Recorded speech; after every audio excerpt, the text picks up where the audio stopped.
when last we left off, I was intending to go start doing a revamp of the polymorphism and ran into another bug.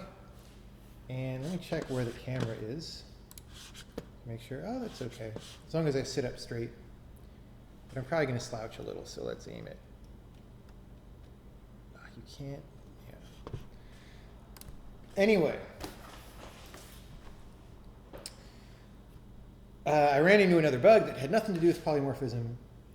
We fixed that, so now we're going to go and clean it up. And the first step in cleaning it up, as I was talking about before, is to get rid of this kind of situation. So what I want to do now is make it a compiler error to say this, to have a polymorphic thing internal to the body of a struct, or sorry, the body of a procedure, so that you have to do it with a parameter. And I'll make that an error, and then I'll fix this demo to still run. And then at that point, I should be in a position to do a cleanup, because like I said before, at that point, then we will know after parsing the header of the procedure whether it's polymorphic or not, and that helps tremendously. And I can get rid of some stupid hacks and stuff. And then that's not the only thing that I'll clean up. There's like 3 or 4 things to clean up with polymorphism, but that's one of the main ones. Hello, Maxwell Perlman.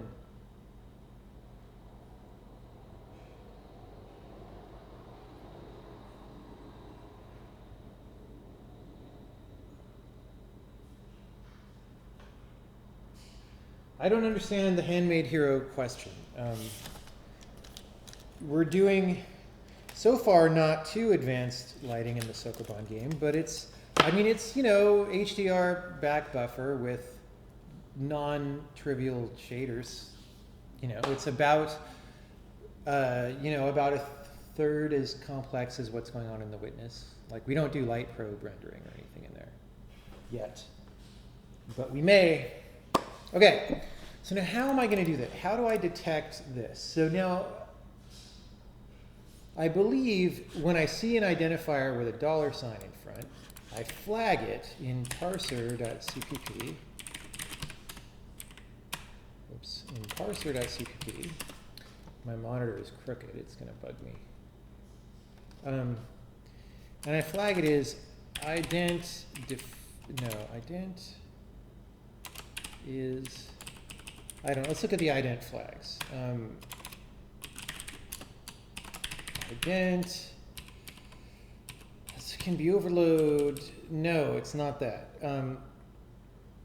Is it a declaration flag?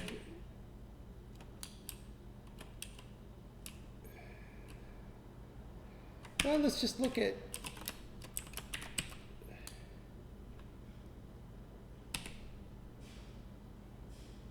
parse expression helper. If there's a $, we parse a type instantiation.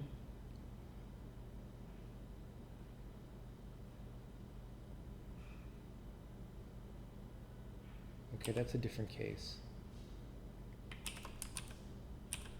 Where are we here? That's still type instantiation. Okay, so there's, interesting. So we can't actually put an identifier anywhere with a $, which is good. We don't really want to. So if I put one here,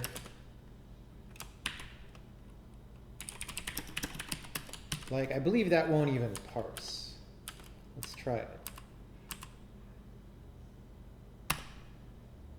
Unable to parse a statement. Yeah, so what's going on is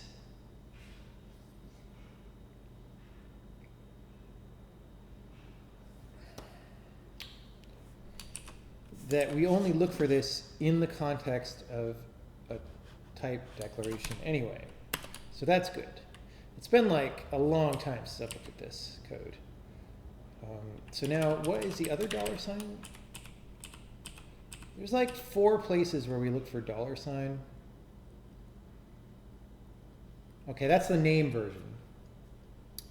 So that's fine. This is different.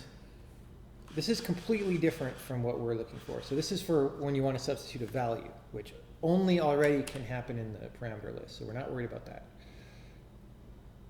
Here can be lambda equals true.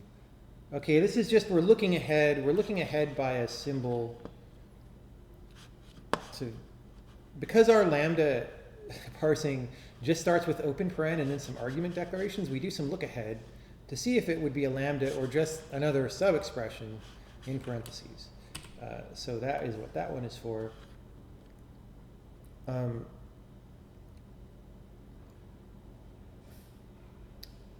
This is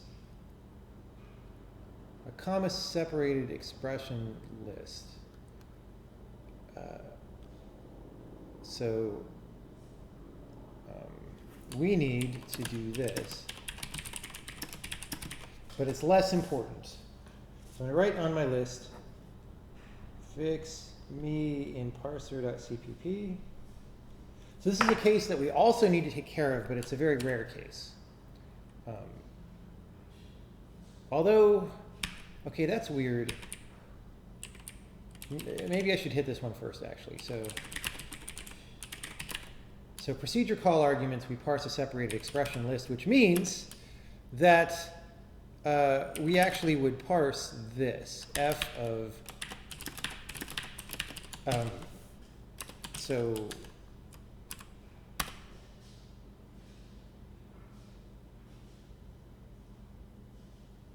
yeah, well,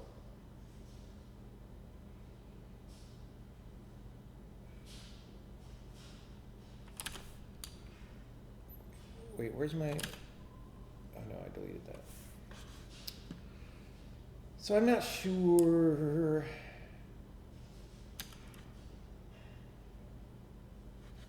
So it's parsing a separated expression list, and its for type instantiation is false in this case. Because it's a regular procedure call. And the $sign checking is only if its for type instantiation is true. The only time we would call it, let's look at when we call parse procedure call arguments. So here it's false. No, call arguments. Call arguments. So here it's false. This is just regular expression parsing of a procedure, which is what we just hit with that example I typed. And this is the only other case, and I believe this is a struct. Where are we? We're already parsing a type instantiation, so it's like we parse a struct name and then some arguments after the struct name. So the problem is we're allowing a $sign in the following thing. I have to thing is a struct and int. Why is my thing off? All right, a and float. Whatever. We're just making a dumb thing. So let me just make sure that. Okay, so that parses and runs. Now if I say thing is a thing of 5, that should work. But I believe I parse the following.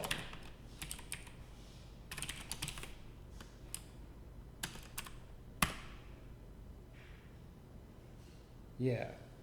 And it's getting till way later in the pipeline, right? It's saying, oh, polymorphic variable foobar is needed but was not specified. So this is one of the cases. I actually should handle this now. This is one of the cases when I was letting you just have a random one of these pop up later in the procedure. And we don't want to do that anymore. We want to simplify this by requiring you to declare that in the argument list and not have these sneaky hidden arguments. So I believe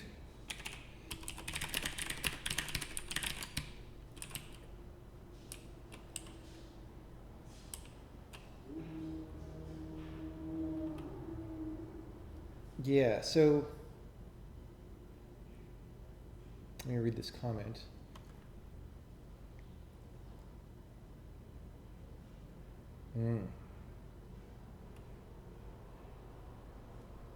Yeah, I'll leave that till later.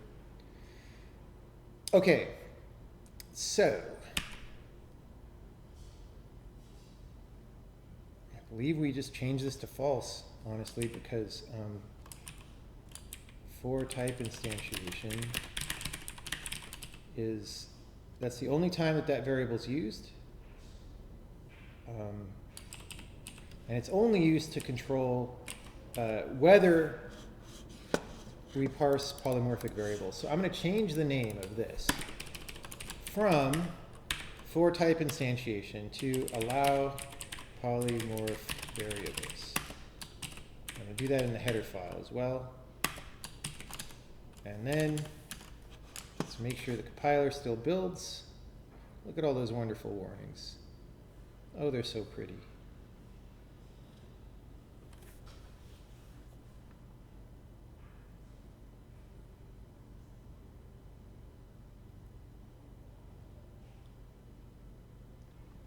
Well, if you make a bad hack, which I do often with the intention of coming back and cleaning it up later, which is fine as long as you really do come clean it up later, then if you actually put a comment there, especially with some tag on the comment that you're able to search for later, then you can realistically find those bad hacks and clean them up. Whereas if you don't comment it, as many people do not, then it's just lost in the code forever.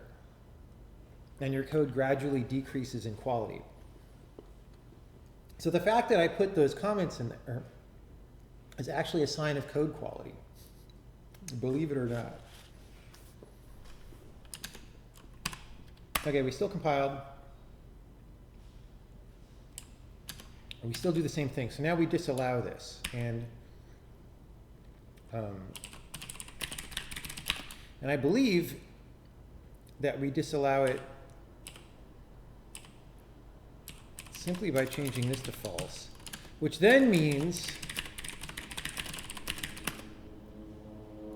those are the only two calls to that routine. So we can get rid of that argument. And I think it doesn't make sense to have it there.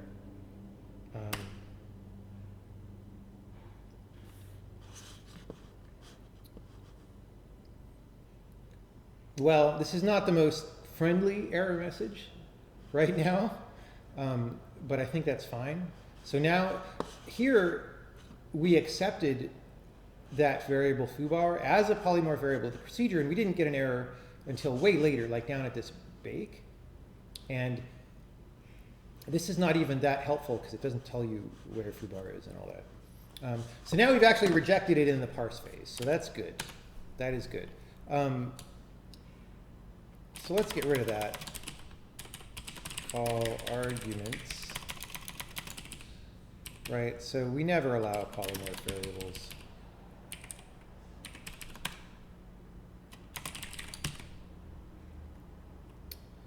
In separated expression list, we still need to have that because that we will call with true, I think. Let's see, let's do it one at a time.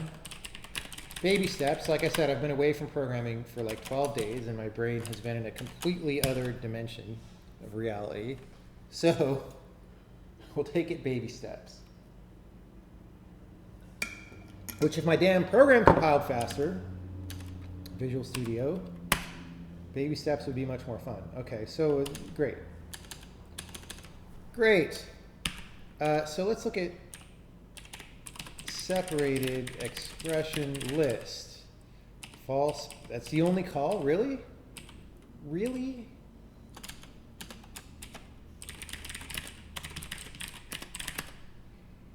Okay, let's get rid of that.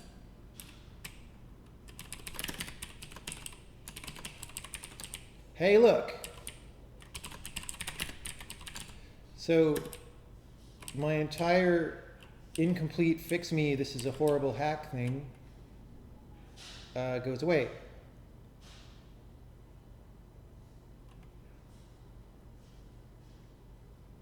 Yeah, indeed it does. Although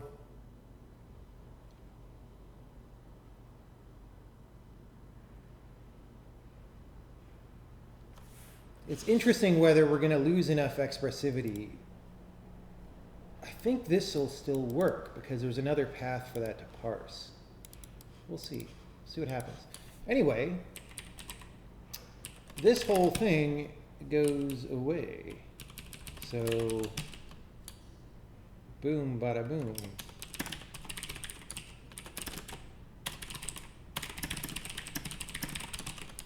Boom, bada boom, bada boom. Oh, C++. C++. C++.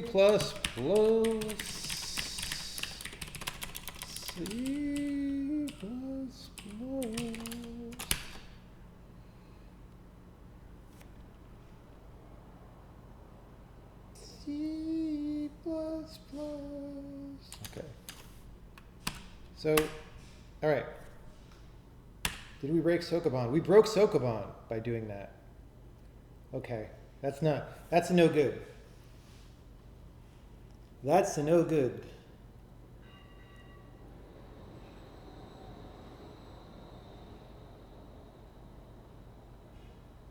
Okay.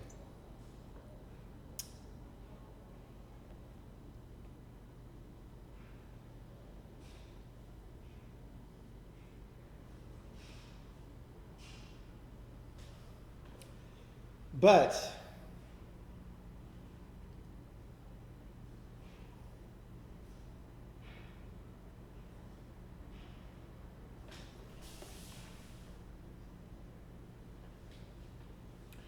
so let me show you the source code there.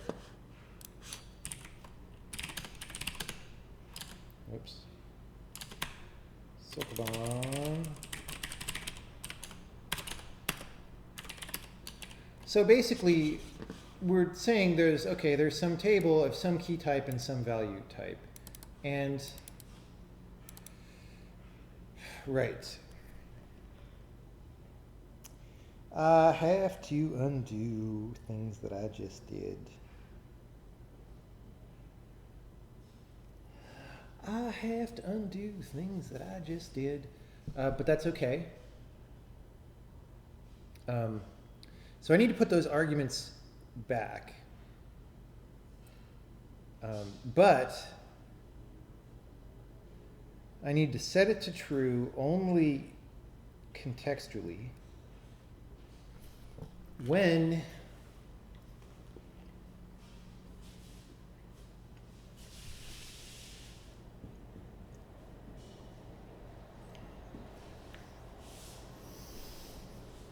well, I mean, I can do some hack to know whether I am parsing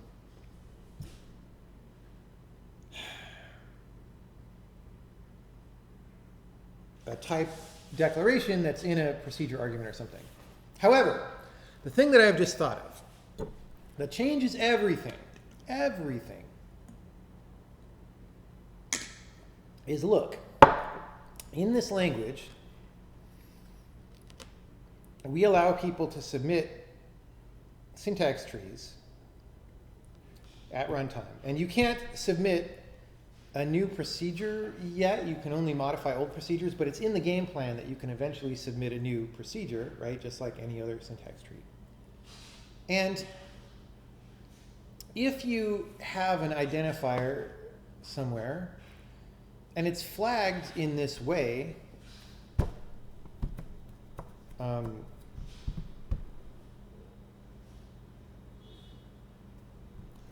then, you know, like what I'm saying is only checking for this at parse time is not a good idea anyway, because when you submit a syntax tree, you're bypassing the parse time things, and we have to, or we should. Oh, I should have. That was weird.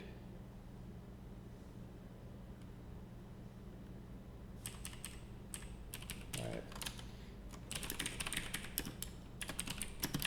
You got to do this sometimes.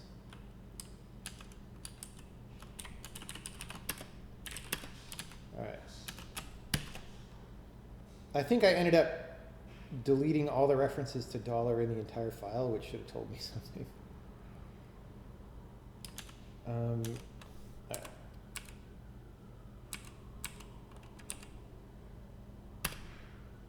Okay, so we're back to this version, and Sokoban builds and runs. So when I parse something, let's change that variable name, because that is good no matter where we end up. So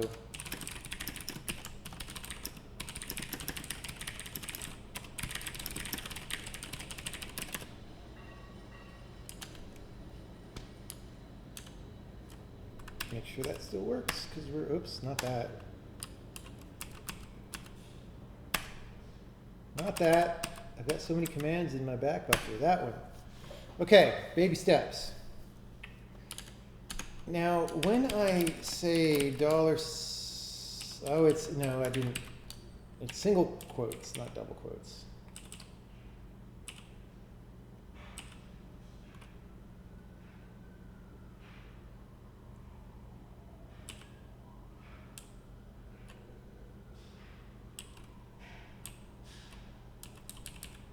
Okay, that's for must implement.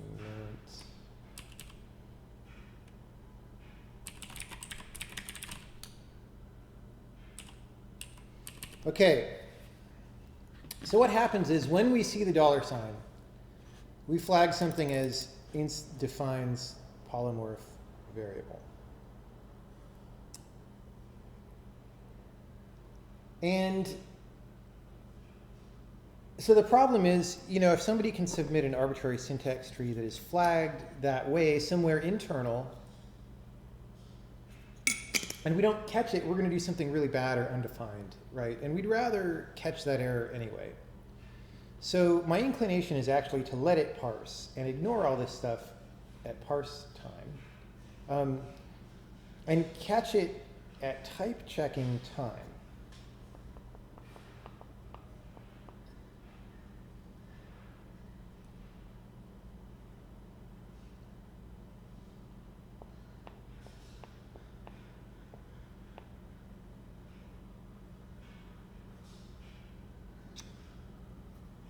Okay, so if I'm type checking a type instantiation, such as, first of all, is anyone confused about what's going on? I'm sure people are, because I've barely got a grip on it because it's been so long. So if I have a type instantiation like this, yeah, we're basically saying it's okay if it's in the header of a procedure, it's not okay if it's down here.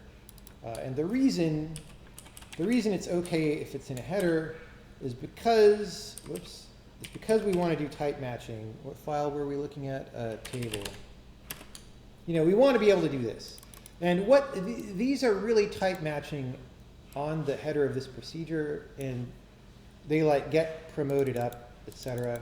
And we're going to clean up the way that they get promoted up. So basically, if I see something in the body like this, that's no good. But if it's in the argument or return scope, it's good. Now, fortunately, I can just look at the current scope that we're evaluating in, and those are tagged as to what type of scope they are. So there's imperative scope, right, and then there's this stuff. So if we're parsing a type instantiation, we had better be in an arguments block or a return block if it's tagged as defining a polymorph variable. Otherwise, no. Say again exactly what we're fixing cleaning. Basically, I'm doing many steps to simplify the implementation of polymorphism, because it's still too complicated. It's been getting gradually simpler ever since the initial implementation, but it's still a little complicated and a little scary. And so one of the things I'm getting rid of is this ability to introduce random new polymorph variables that you can bake explicitly, right, in the middle of a thing. We're making it so that they all have to enter in via arguments or return values, which didn't make sense back when I did this demo initially, but it makes sense now. So we're getting rid of this, and then because we get rid of this, then the compiler knows what the polymorph variables are for sure with 100% confidence without having parsed anything after this brace, which greatly simplifies some things, I think. Yeah. It really greatly simplifies some things. And it may be actually a couple of day project to go through and work it all out, all the simplifications. But that'll be exciting because it'll make the code much more fun for me to work with in the future.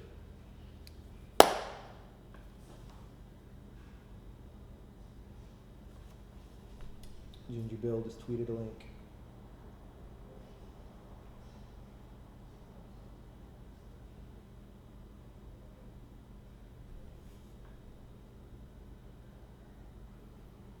Yep. So he's got new entity that takes a polymorphic thing. Yep.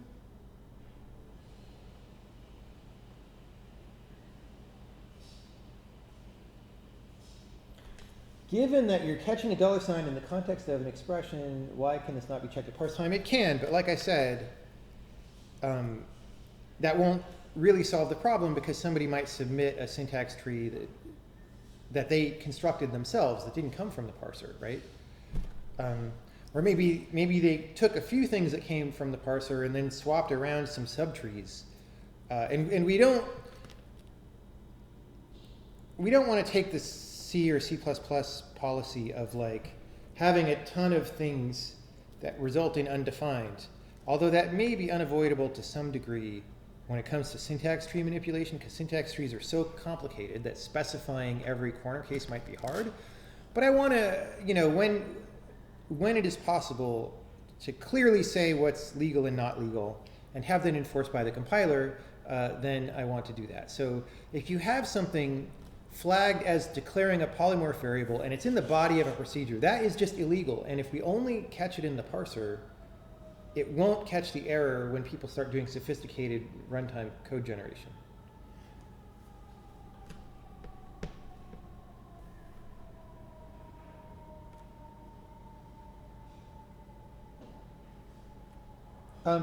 No, so $sign only is supposed to declare a new variable, right? So if you use some type internally, you would not have a $sign. So yeah, the idea is that all the things with dollars go in the header. That's what we're trying to do. So if I go into typer,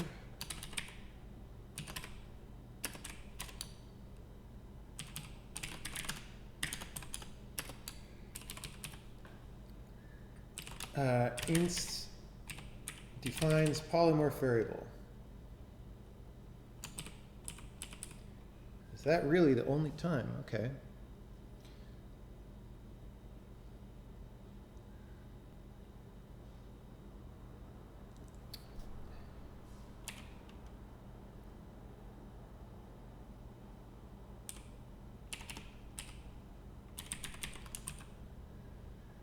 So yeah, this is our big, when we're type checking a type instantiation, which is, an identifier plus arguments or whatever of a type,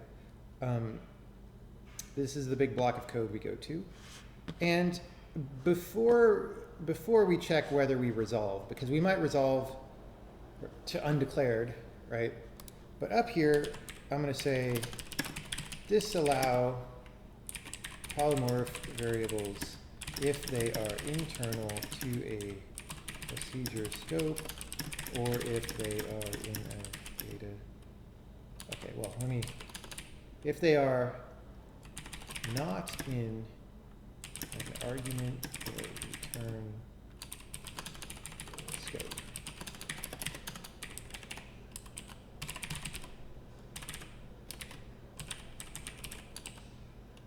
Oh, do I not know the current? That'd be bad. Oh, I don't know the current block of the type instantiation. But I can add that when I flatten. Or maybe I do. Let me look.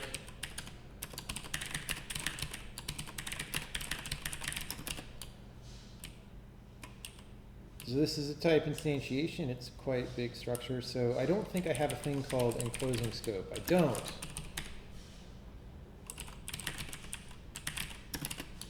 So let's put one there. Someday I might unify knowing how enclosing scope is. But anyway, assert enclosing scope is not null. And then if auto scope equals the enclosing scope, if scope block type is not equal to, yeah, so we have block arguments and block returns. It's not equal to arguments, and it's not equal to returns.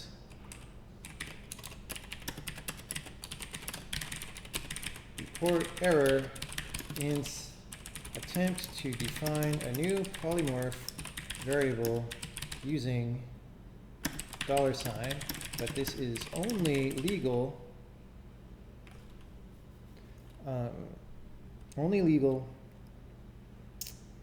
in declarations of procedure, arguments, or return values. That seems like a mouthful. But, you know, we've got enough problems. Let's not worry about how to phrase that better. So then, when we flatten the instantiation, well, there's this convention that we set enclosing scopes when we flatten. So, God, type instantiations are pretty bulky right now. All right. In theory, I should build this in debug because my assert won't go off if we're in release, but let's just see what happens if we run in release. Let's see what happens. Hopefully, Visual Studio doesn't get confused by the fact that I changed the size of a struct in a header file. Really? It didn't catch it. All right. Well, let's figure out why it didn't catch it. So this is at line 557.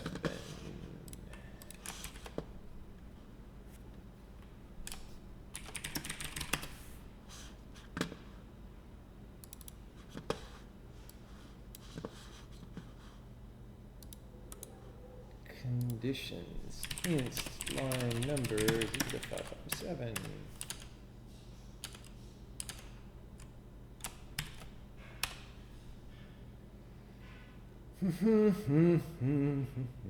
No? Really? Maybe we returned earlier. Boy, I sure wish I could just drag that breakpoint upward like I could in previous versions of Visual Studio a long time ago.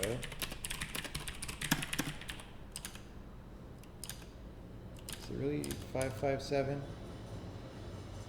55 claims it's 557.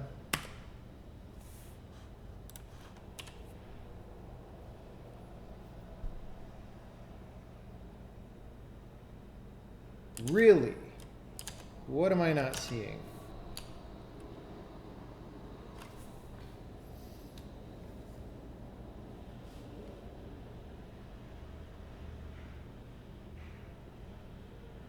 How are we not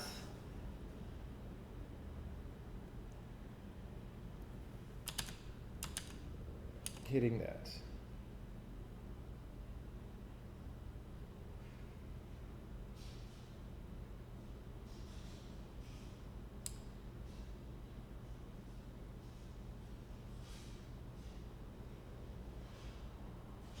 Well, let's try this. Let's pop in on that error message, and then we can see what the serial number of it is, and or directly look at data structures. Change the line number of the breakpoint in the conditions window. Yeah, but that's annoying, and I don't know. It was better when you could just drag it.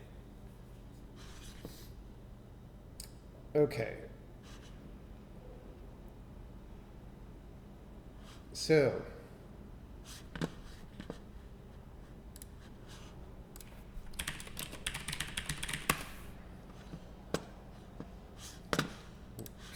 where are we? We're in infer types for an expression.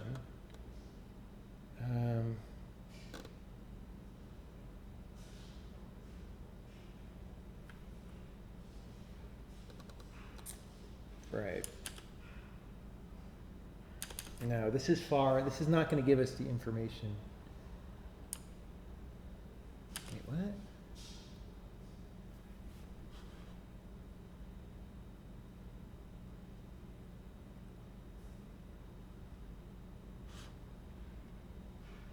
Why do we have a lambda here? Are we polymorphing a lambda?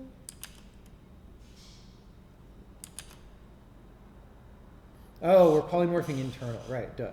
That's correct. That's not no surprise. So we're polymorphing internal. It says, hey buddy, you did not supply this.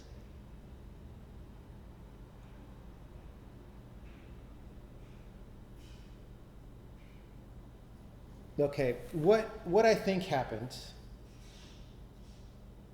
is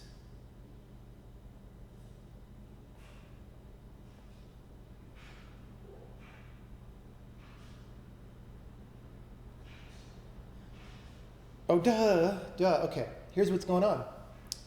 I am not smart sometimes. I mean, it's fine because I haven't looked at this code. So here's what's happening is, you know, I just put this thing in type inference, right?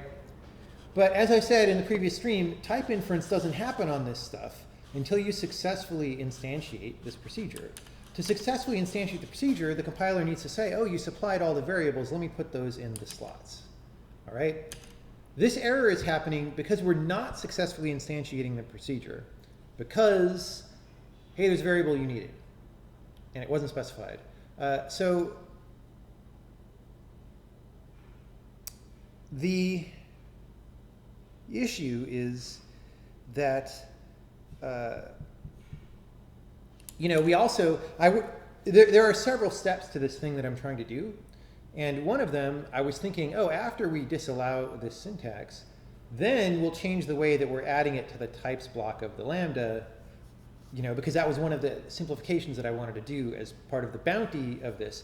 But I have to do it now before that anyway, because if I add this foobar to the types block of this lambda, I will never be able to instantiate it anyway. So what I need to do is only add things to the types block if they're in the arguments or returns. And I don't remember even how add to types block happens. Is it in here? I don't even remember if there's a thing called add to types block. Yes. Okay, so okay, that's quick lambda. That's a special case.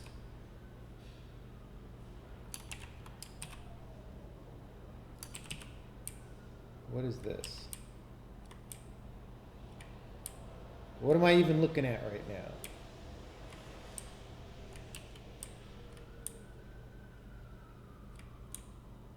General.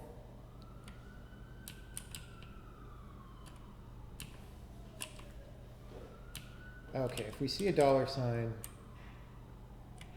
no, if we saw a dollar sign and we flagged something as polymorphic, then we add it to the types block.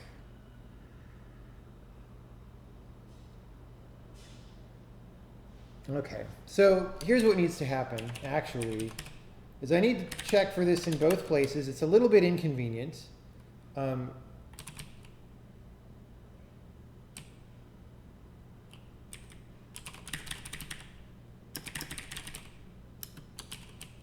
I need to check for this. Duplicate check happens in parser.cp. I need to actually check for it in both places, depending on whether this comes in through parsing or the AST addition. So we'll do that. Duplicate check happens in parser.cpp colon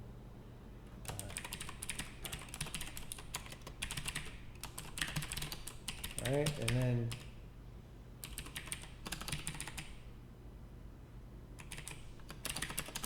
so we're switching again to a strategy of only allowing them in the header in the parser, but in a different way than we were doing it before.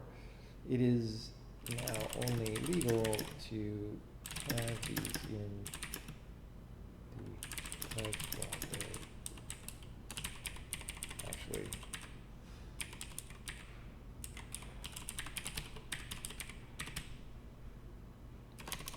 do this.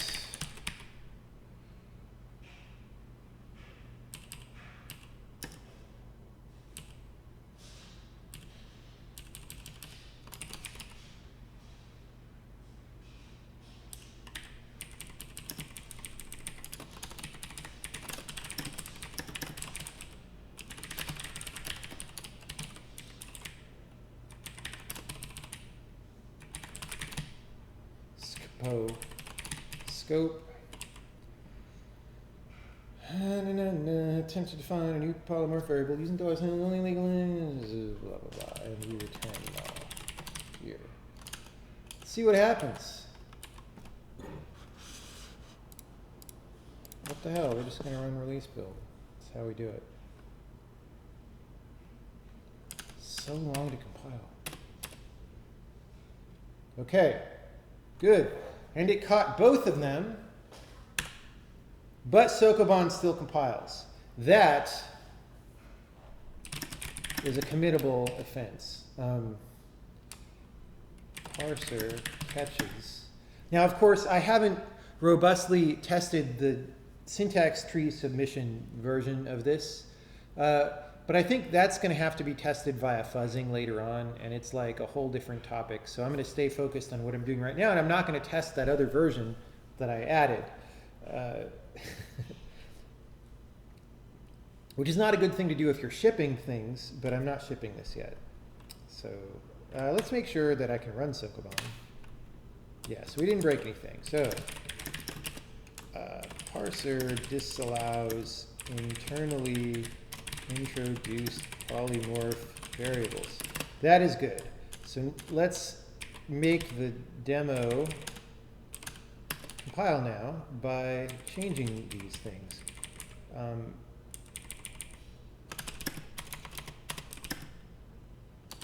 Why is my indentation messed up? Internal. I mean, I'm using a totally I'm using a totally hacked thing that someone sent me like 2 years ago.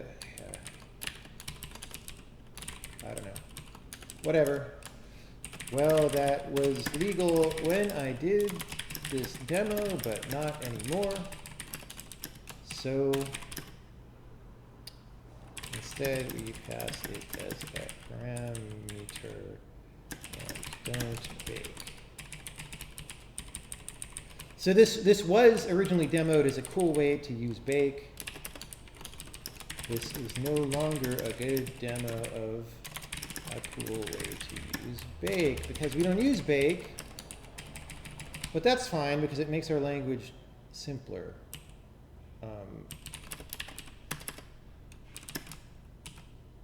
Simpler version now. God, okay. It's being really stubborn. Internal, x u16, some type.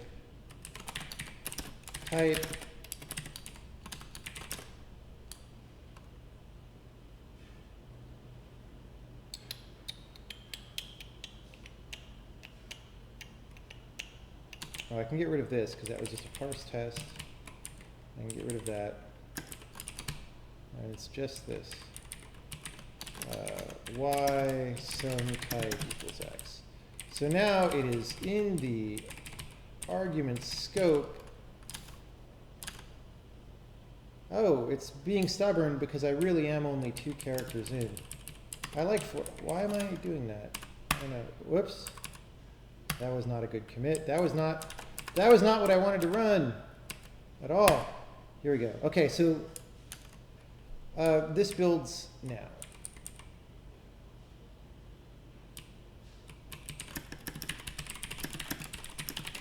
Any questions about what I just did? Any questions about that?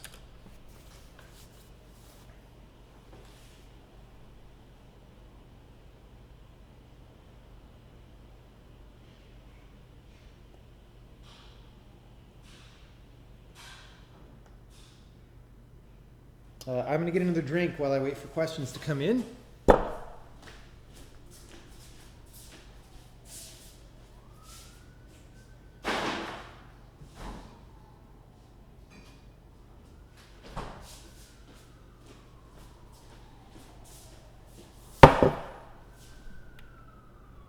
Did I change $, to just $? Yes, that is the new syntax for that.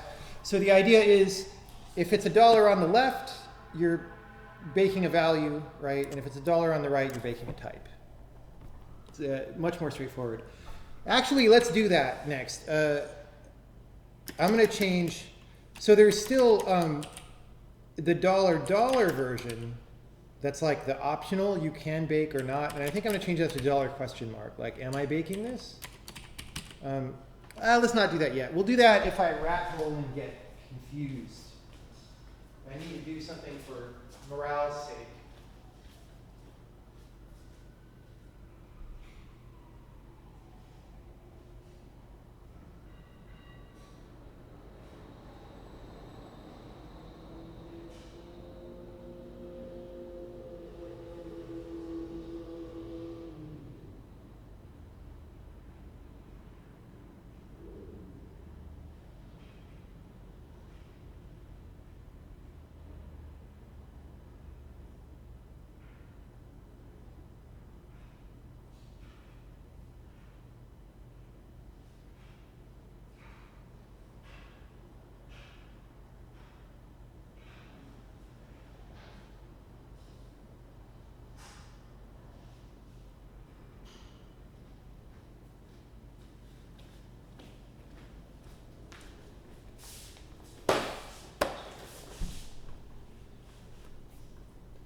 Yeah, it's pretty hot in Seattle right now.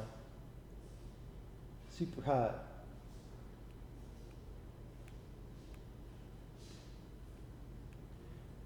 So this plus Sokoban right now are my full-time project for the most part. I mean, I spend time working on other things a little bit. So for example, I'm going to be doing some Witness iOS stuff very soon. I might even stream a little bit of that tomorrow or something. That might be a fun way to get into it. But for the most part, most of my time for the past more than a year has been going into the compiler plus the new game in this language.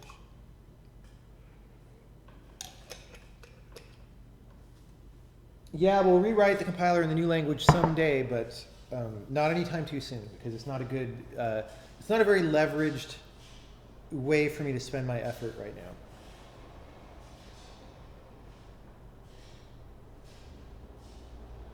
I have not played said Nintendo game yet.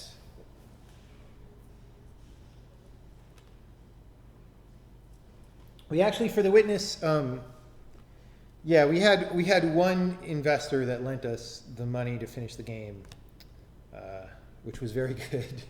Because if I had to ship it on the money we had, it would have been, we could have done that, but it would have been a much less good game. So basically the money from Braid paid for about the first half of Witness development by money-wise, which is way more than the first half by time, because we started with a smaller team and ramped up.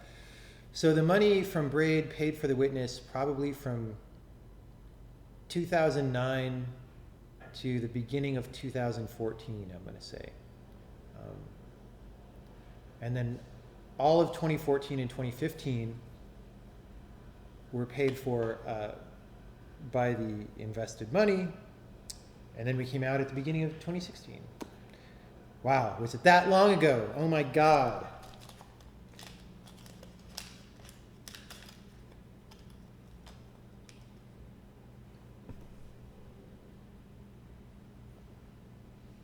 Because there's very little difference between procedure declarations and procedure types. They'll be very ambiguous to read and check. But the main problem with this is that this syntax for foreign procedures does not extend to other declarations like foreign variables if you want consistency. Yeah, I don't have foreign variables right now, so I might change the way that those are tagged, but that's a relatively small thing. I haven't really needed foreign variables yet, the equivalent of extern variables in C. Although I did, so I'll show you one really ugly, stupid hack to get around the fact that I didn't. Where is it? Is it at the bottom here? Oh, maybe I removed it.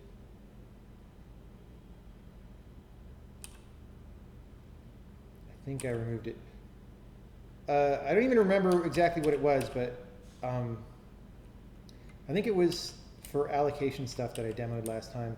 I had something that I essentially needed to be an external pointer because it was a pointer that lives in the support library, and I didn't have a way to declare that. So I pretended it was a procedure pointer, taking void and returning void, and then I casted that. But yeah, it's not a general solution for external data, which we're probably going to want when we interface more heavily with C and C++. So yes, that part of the syntax will probably need to change. I don't understand what you're saying about the syntax for a lambda type being very different or being too much the same from the syntax for a lambda, because I don't see that as being a problem. It's like a lambda with a body has a body, and a lambda that's not doesn't. And you have 1 colon or 2 colons. It's like, I don't know, it seems straightforward to me, but maybe I don't see the problem. Can varargs be baked now? I don't think so. Although maybe. Like, I haven't done a super thorough job on constant data, like I've been procrastinating a little bit on, what do you call it? The just syntax for constant aggregate data structures like arrays and structs and arrays of things, right? So I have this hacky thing in there that I demoed a long time ago, right, as the first step, where you declare the type with a colon in the array, but it doesn't handle all the cases. For example, you can't just have a constant struct outside an array or anything. And the reason I've been procrastinating on that was just because I hadn't made up my mind about certain philosophical issues, but I believe I have made up my mind on those issues now, and so I can just do the simplest thing that works now. But I feel like that's lower priority than doing the polymorphism stuff, which is why I'm working on that. Is there a name for this color theme? No, it's just some colors that I typed into my .emacs.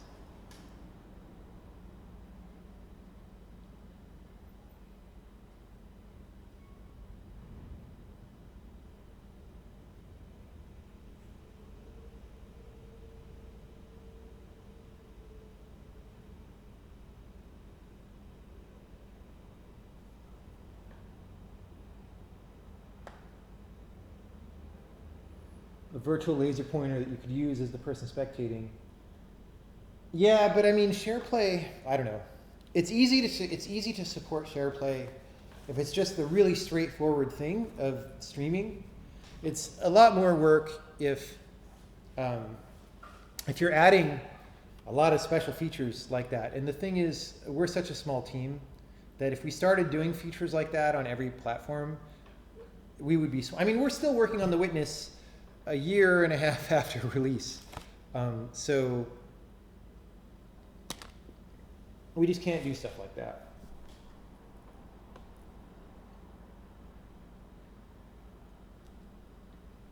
Does it support that syntax? Not really. It approximately does, and that's what I was talking about, but it doesn't do it for all cases. And what I decided is that the C version is actually fine. I early on had philosophical objections to that syntax because, like, you don't know the type of the thing on the right until you know what the thing is on the left. And early on in the days of the compiler, it was not clear if it was good to introduce something where the flow of type information went in the opposite direction of how it usually goes, and whether that would confuse the programmer too, but now I think it's probably fine. We'll see. We'll see.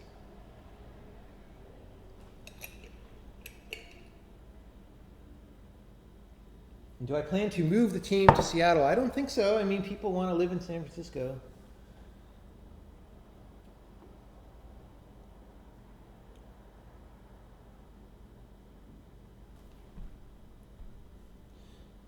Could I name any besides the sausage one? If you go on Steam, whoops, I have a thing called My Curation Group, and how do I get to the list? Curator. So I have my list of games that I recommend. This one is not out yet, but it comes out pretty soon, like in a few weeks. And then you can just go, and I don't know if all these are ambitious in the way you're talking about, but some of them. So Inside is ambitious in a certain production value way. Glittervitten Grove is ambitious in a certain way. I don't know, I mean, most of these aren't that ambitious, I guess, but they're all good games. So if you want to play some good games, go to My Curation Group. My Curation Group.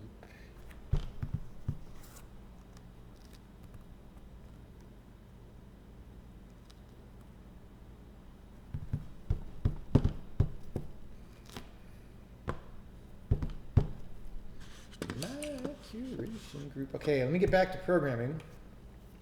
So, in the parser, there's all this add to types block. Now the rule is going to be, once we're done with parsing, everything is guaranteed to be in the types block in a specific order. And that is known by the time we're done parsing arguments. So what I'm going to try to do now, there's a thing called stealing polymorphism that I am going to take a look at now.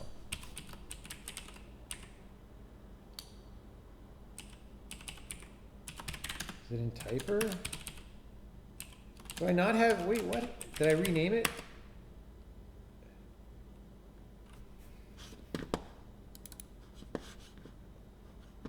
Okay. Put arguments into lambda. Okay. So basically, if you're a procedure and you take another procedure as an argument and that procedure has polymorphic variables in it, then they're really your polymorphic variables and not really that procedure's polymorphic variables. Or at least that's the way that makes sense to me. So I have this thing called polymorphism stealing, and maybe I already simplified it in the last pass, but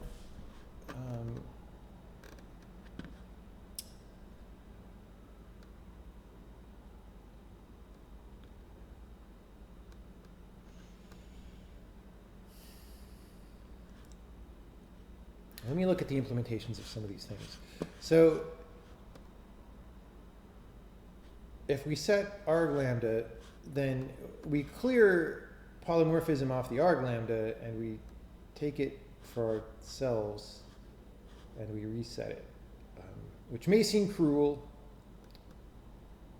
So let me switch to Emacs where I'm more comfortable. Wait, why is this file modified?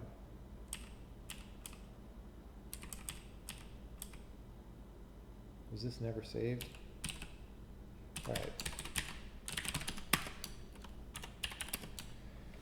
So let's look at clear polymorph flags. Where does that live? In polymorph.cpp. Yeah, so I have to do this whole recursive cleaning. Yeah, this is some of the code that I'm hoping I can delete, but maybe I can't, actually.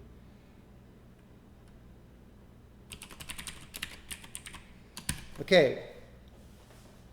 Clear, so I call clear polymorph flags on the lambda type of the arg.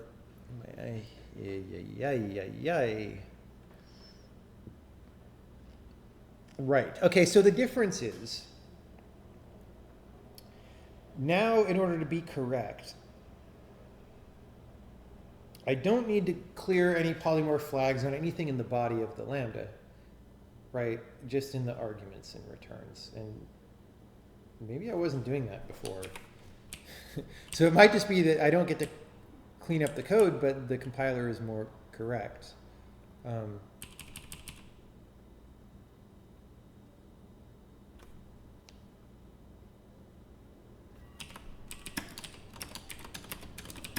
We no longer allow sneaky polymorph variables in a lambda's block, so we do not need to do this. So this is a pretty major change. So I'm just going to compile and make sure Soakbon runs and the demo runs. We're going to take baby steps. When we work with polymorphism especially, man, baby steps are a good idea because it's so easy to break something. All right. So that's good. So we removed one line of code. Okay. Right, so these don't any longer exist.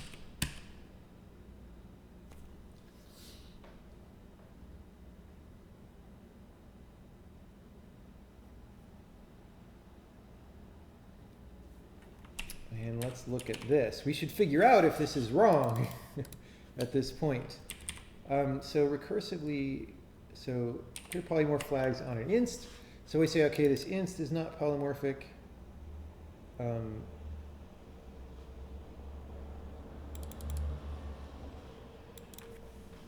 I don't know if we really need to do this. I guess we should not. I think, or no, I think we should actually, sorry. So,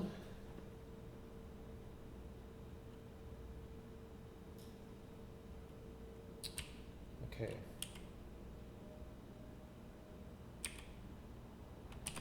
Let me go back to here where we're calling this. So we're just calling clear polymorph flags on the type, which is just this. Okay, that's actually not recursive at all, which I guess is good. I guess the recursive part comes in when we're copying the lambda in order to instantiate it with new types, right? So this one,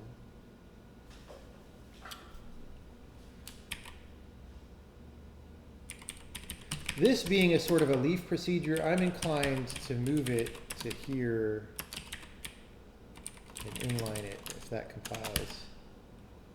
You never know what's not going to compile in C++ without you fervently reordering everything.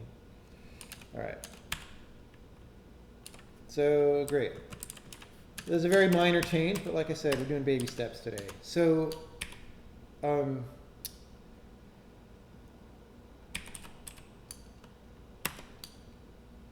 so at parse time, when we steal polymorphism, So we're looking at the argument or return value. Well, I guess the argument here. Right, you can't steal from a return value because there's no type inference on return values. So, yeah. So we only need to check arguments. So if it's an expression, then it can be a lambda. This is like if it's lexically written, the whole lambda is lexically written there, right? Otherwise, it's a type.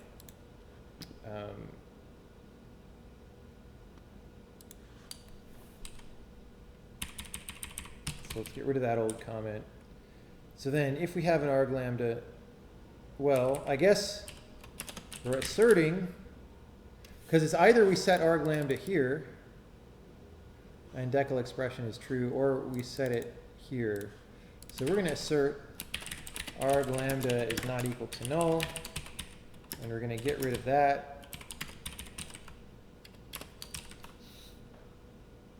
We clear the polymorph flags on the lambda type,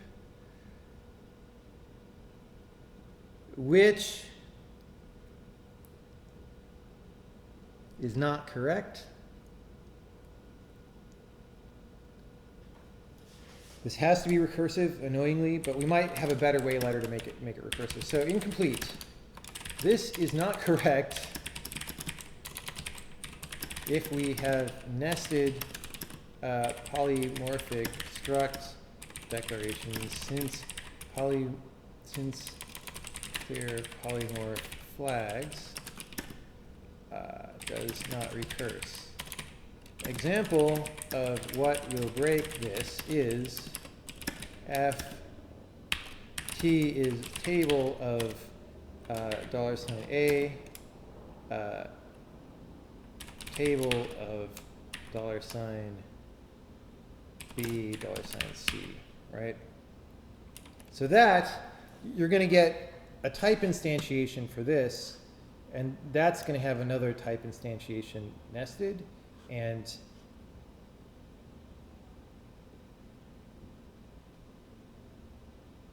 well, no, this is not, sorry. This is a struct instantiation. So I want f, g is a procedure from $a, comma, procedure, we'll call this b,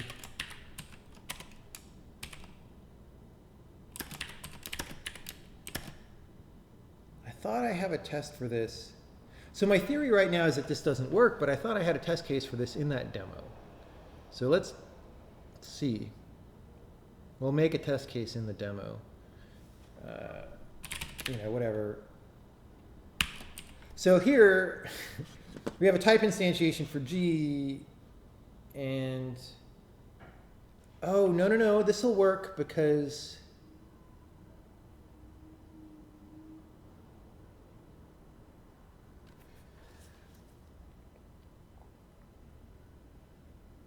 yeah, this will work.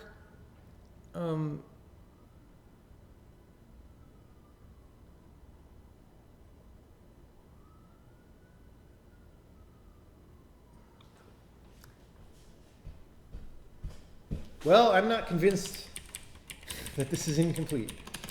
It'll work because the inner one will get stolen by the next one, and that one will get stolen by the outer one. So I remember working on that way back originally.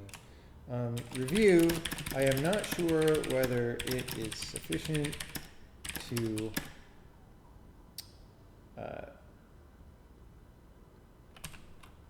non-recursively clear flags here, but we'll test it later via fuzzing.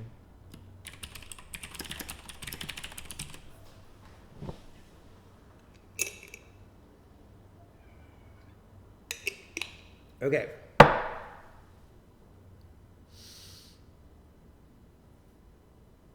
So the recursively clean flags, let's see when that happens.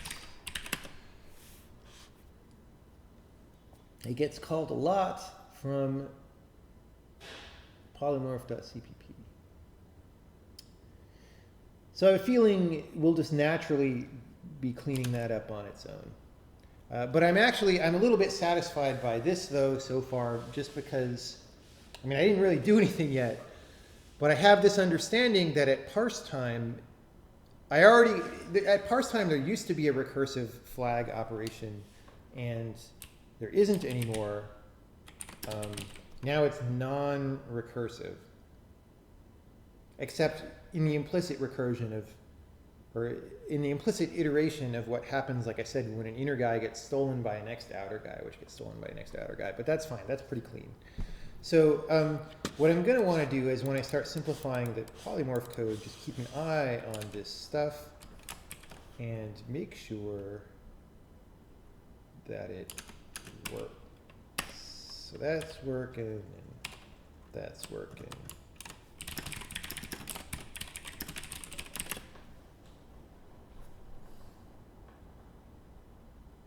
Wait, is Twitch working?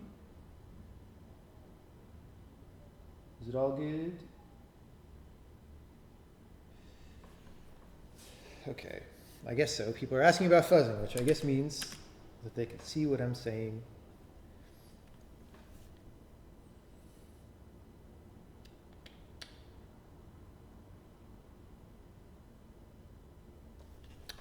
Let me at least review the recursively clean flags. Lambda.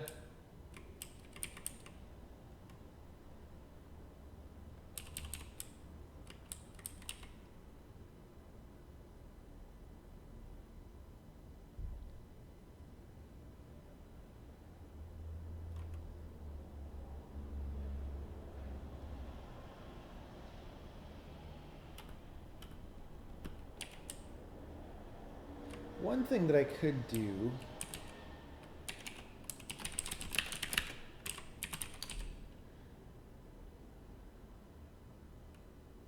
okay. I can actually clean some of this right now. So like I said, you're no longer allowed to add sneaky variables in declarations, which means that, whoops. So the statements, members is where variable declarations go, and then statements is like where the imperative statements and subblocks go. And it should no longer be necessary to clean that kind of thing because you can't. So that's good. That makes me happy because we're at least cutting down how much recursion is happening. And then the only blocks that this should be called on, as far as I know, are the argument and returns block right there. And so this violates the don't repeat yourself principle a little bit, but I don't really believe in that.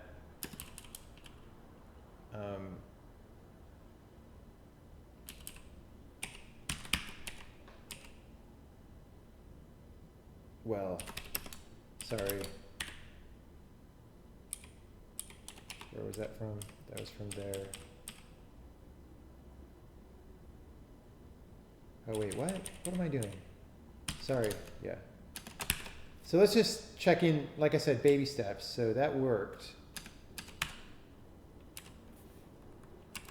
Okay.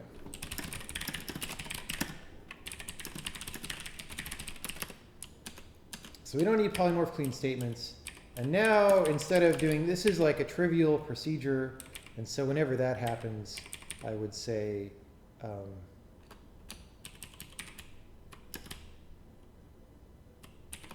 just do this.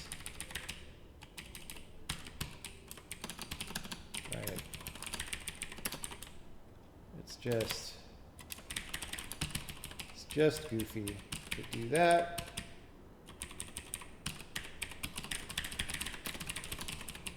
So we have one less overload of that procedure. I should have done a line of code count this morning. So I would know how much we're removing. It's always less than you think, but it's still nice to see the number go down sometimes. All right, so demo, that works. Boom, that works. Okay, great, great.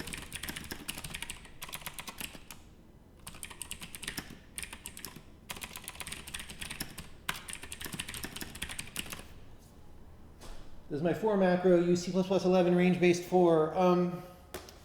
Yes. But that's one reason why I don't like it, because range-based for in C++ actually kind of sucks in a few ways. So I actually don't use that for macro as much as I thought I would when I made it.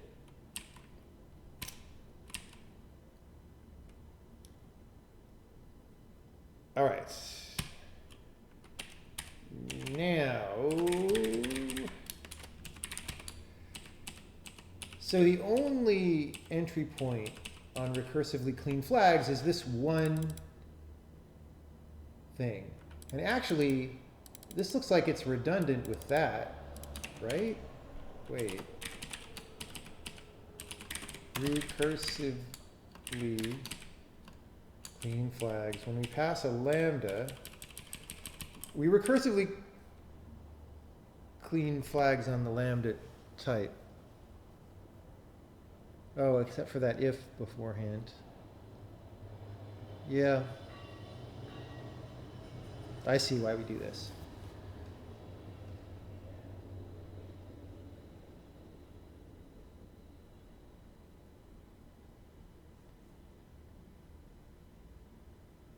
Yeah.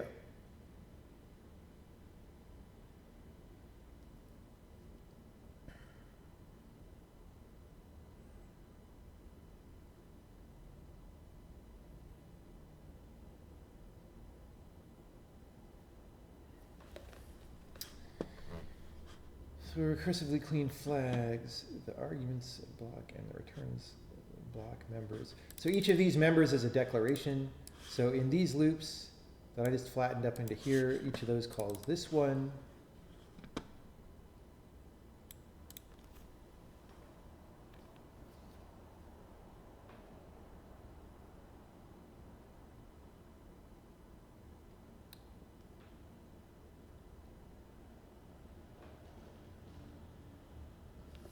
Yeah.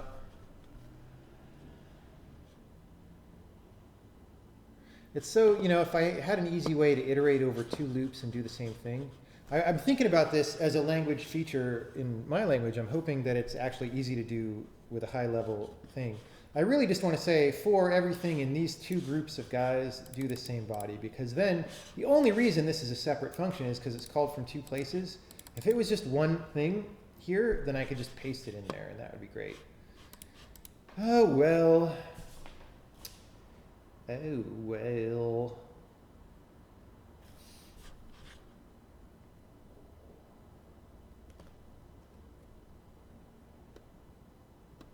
And then we have, I guess that's it. So those are the only overloads. So that got a little bit cleaner.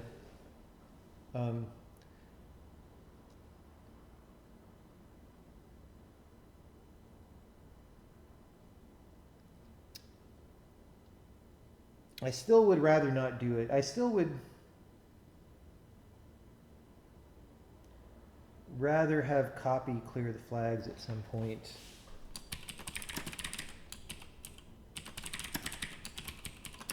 Except maybe it is cleaner to set a variable on the copy to clear the flags as it copies, and we clear that variable after copying the arguments, but before the returns.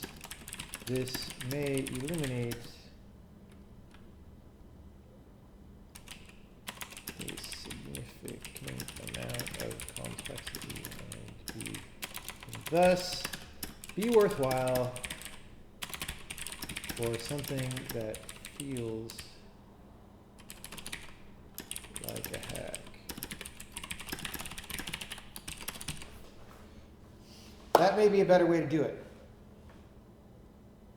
I'm thinking right now maybe I should do that or try it out.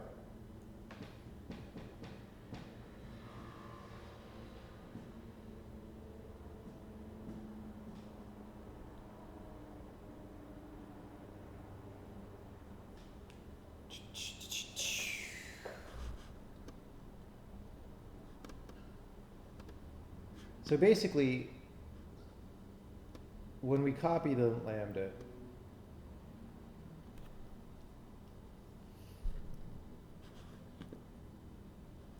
well,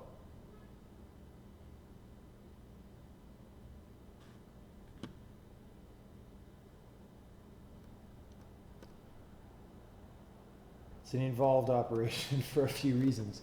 Maybe I should be looking at simplifying this. Okay. So we copy the types block, which is where all the polymorph variables live, right? And then if there's expressions already bound to anything in the types block, because you might have a lambda that's partially, some of its polymorph variables are defined, but not all of them, for example, if you use bake or something, right? So, you know, we need to do that. And handle various other things.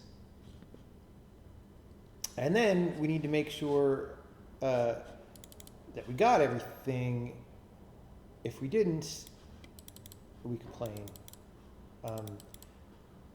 Or if it's a silent check, then we're not really trying to instantiate this. We're seeing if it's an overload that we want to call or whatever, right? That's why this silent check thing is here.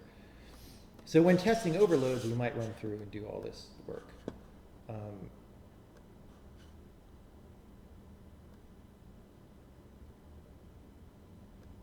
Yeah, there's a lot of things I want to simplify.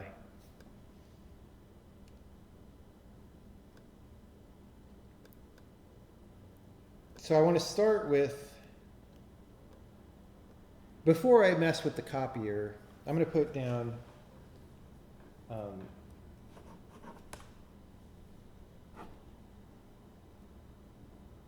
copier clears polyflags so we don't need recursive underscore star or recursively underscore star. Did I have a note here to, yeah, okay, I did that, so.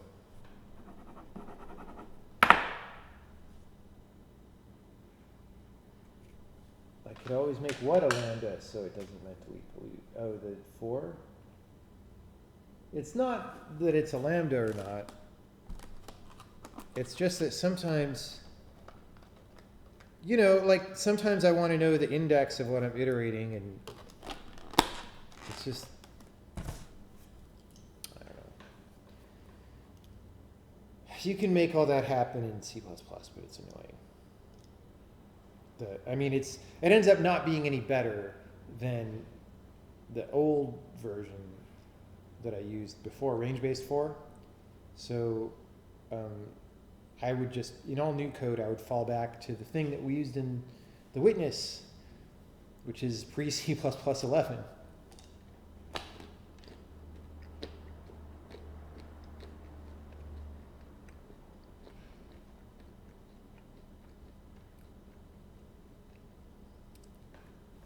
Okay, so what I want to do now is I want to start looking at this kind of code that fills in the types block with values. And I want to make sure that that understands that types blocks are always in a known predefined order and stuff. And then I want to look at value bakes a little bit. There's like this way that value bakes are considered to be different from type bakes, and they're really not now. They're the same under the hood. So I should be able to get rid of that complexity.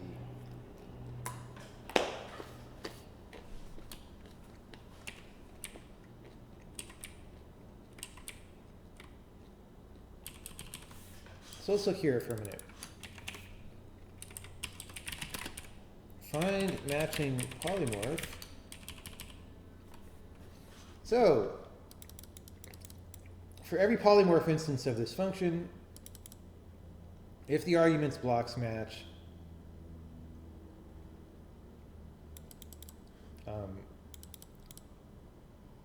then we return the matching one, otherwise we don't. So that's fine.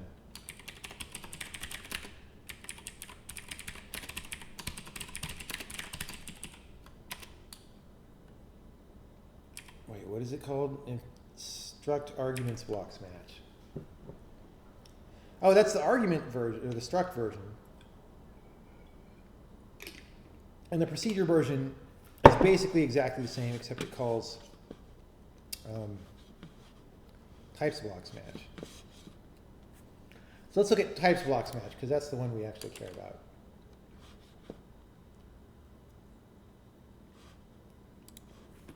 This is old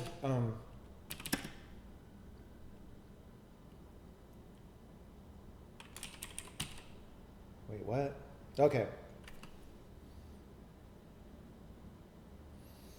Okay.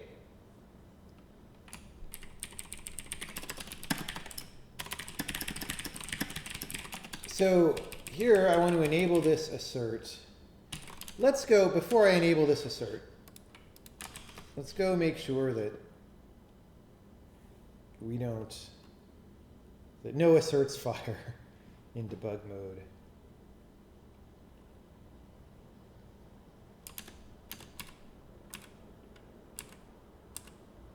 We'll try this. We're going to run the debug compiler. Okay, that works. I'm going to run the debug compiler on Sokoban.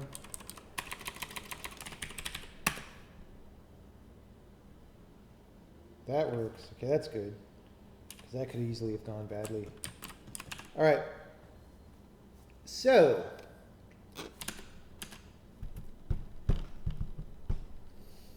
I'm going to put this assert here. And if this is not true, I will have to figure out why it's not true and fix it. Because the theory is that types blocks are all, of any given procedure, polymorphic procedure, are supposed to always be the same size, like the same number of entries. And those entries are always supposed to be in the same order with the same names in matching slots. That should never differ. That was untrue when I went and implemented Bake and did stuff, but now Bake should only be filling in slots on things, or filling in values on things that are already in the right slot in the types block, right? And that's going to be what enables us to be simpler. So let's try it on the demo first. That didn't assert. Try it on Sokoban. Didn't assert. Okay, that's good enough for me.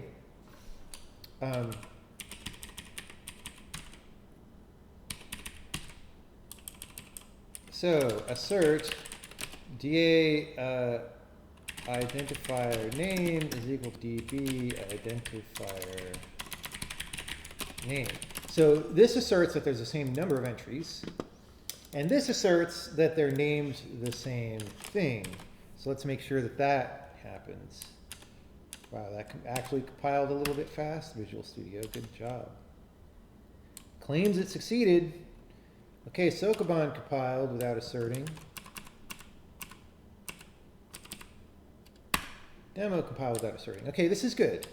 This is good. So this all goes away.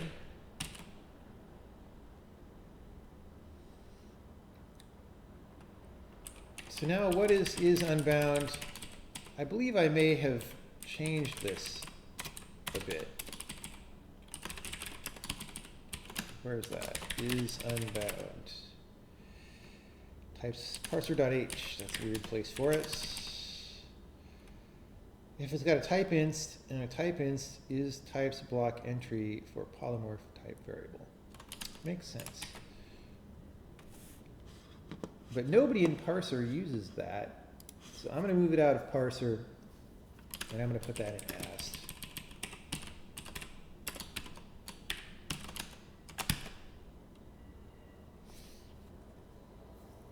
Going to put that in ast.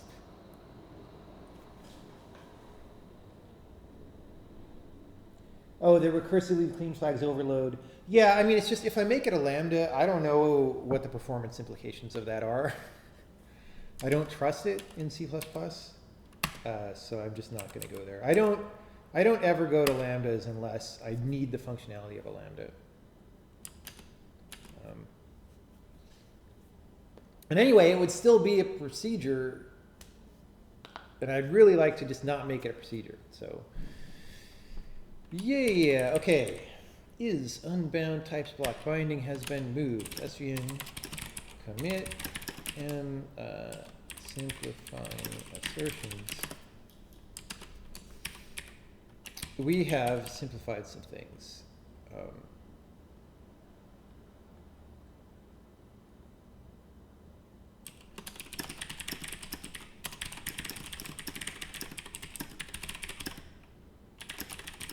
Again, I'm not going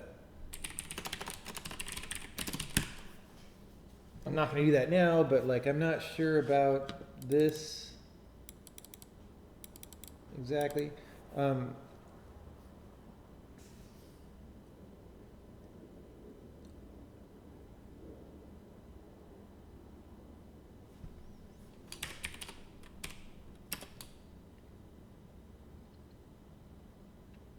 If it's got a type inst, is types block entry for polymorph type variable?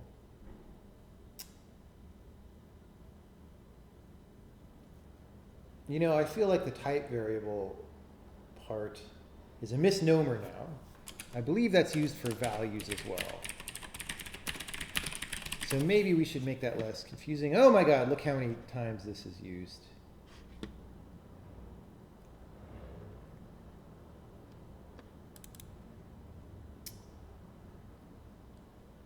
Let me look at value baked.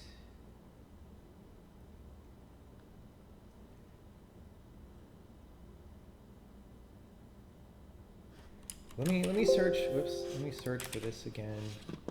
God, Visual Studio, I hate you sometimes. Hate you. Where do I assign this? Okay, very few places. Two. One is when I. Where is this?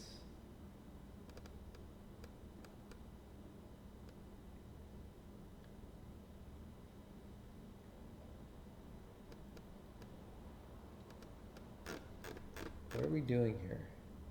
This is just inferring, okay. So that's fine, that's propagating it forward onto something that's not a type instantiation. So this is the only place it gets set, unless I set it with a weird syntax somewhere, but I don't tend to do that. So this is in add to types block. So as far as I know, that gets used for values as well.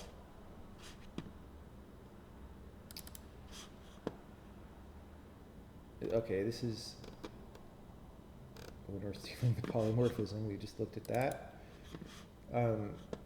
This is, right, when we get the thing.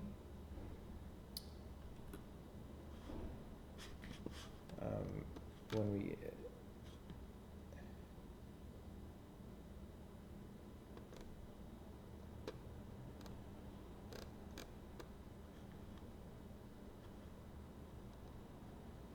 okay, so this is when we have an instantiation that's polymorphic, right? And then this one,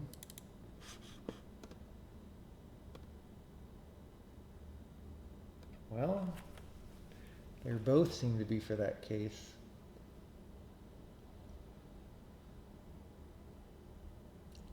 This is kind of weird. Maybe I should clean this up. So maybe for value bakes, I don't add them. Okay, that's the next step. So for value bakes, I probably do not add them to the types block yet. And I should. Oh boy. No, I should. Okay. Yes. There's a slight complication with optional bakes. Right, I remembered that during the meditation retreat, and then I forgot it again. So I'm going to change the name of that variable. What was it called?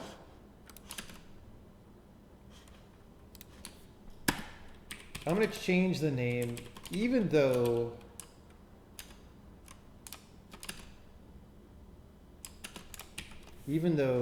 currently, currently it's only for type variables, or it's only used that way. I'm unifying value bakes with type bakes, and this will be simpler. So we will take out the type part of it, and that has no functional effect on our program, but you know, we're making the variable name slightly shorter, and we're going to be less confusing once we unify it. Okay. I'm sure this is all just random babbling to people watching the stream, but half of what's happening is I'm being reacquainted with this code that I haven't seen in a long time and remembering how it works and stuff. Okay. Next step is going to be that value bakes get added to the types block at compile time.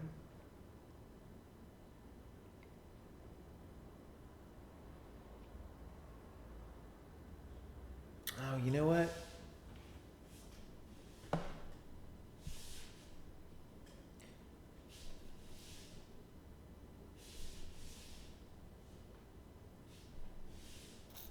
I'm going to revert that commit that I just did. Or did I commit it? No, I didn't commit it.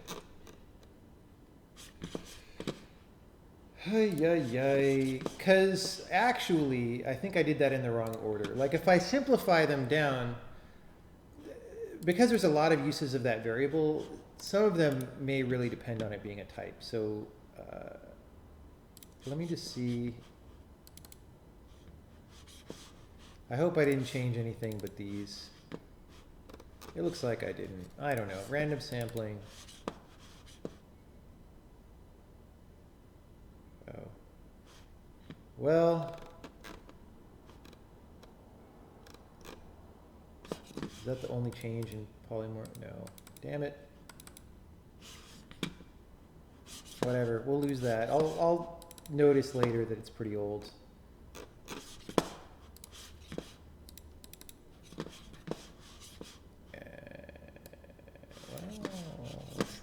Down here.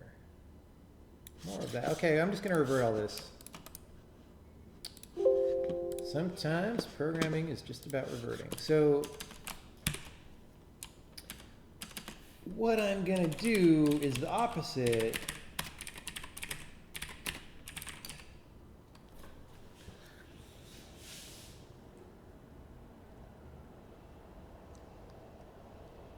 And then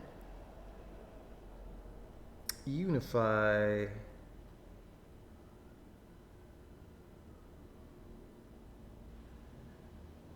later. Because the problem that I was foreseeing is the following.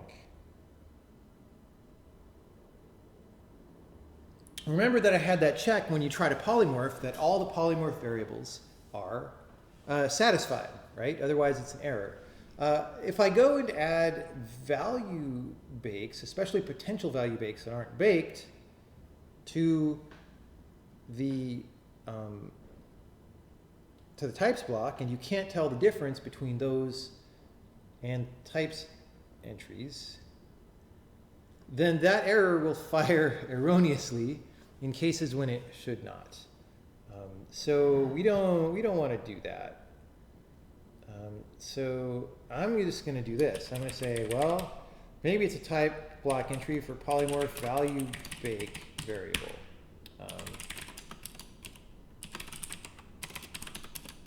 Add to types block.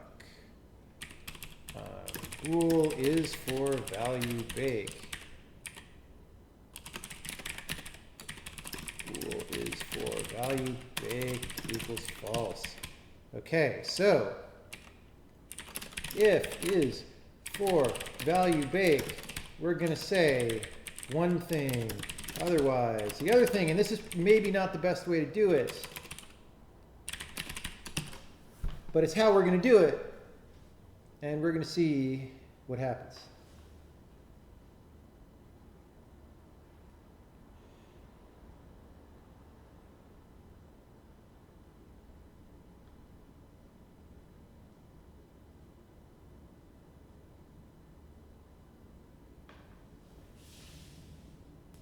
Okay.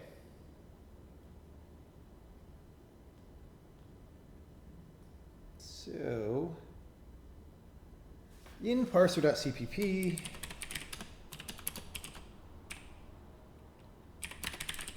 call add to types block for arguments. Okay, wait.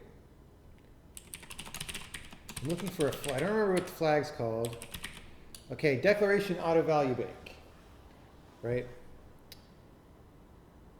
And here we want to say add to types block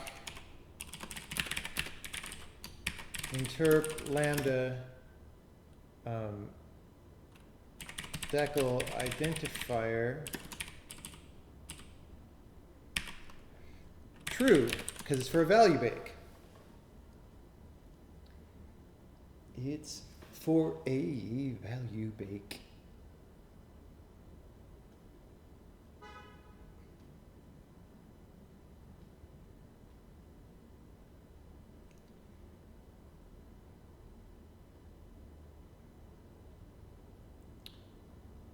Now, the reason to do this, so remember a minute ago when I did all this assertion that,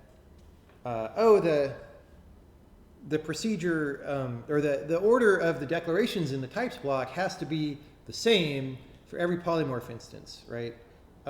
Well, we have to ensure that somehow. And if we're just doing arbitrary polymorphs incrementally, we might not do things in the same order, right? Like we might bake some parameters first and then other parameters later, and so on. And so if instead of randomly adding stuff to the types block when we do a value bake or whatever, if those slots are already there after parse time, or are required to be there, you know, if you submit the syntax tree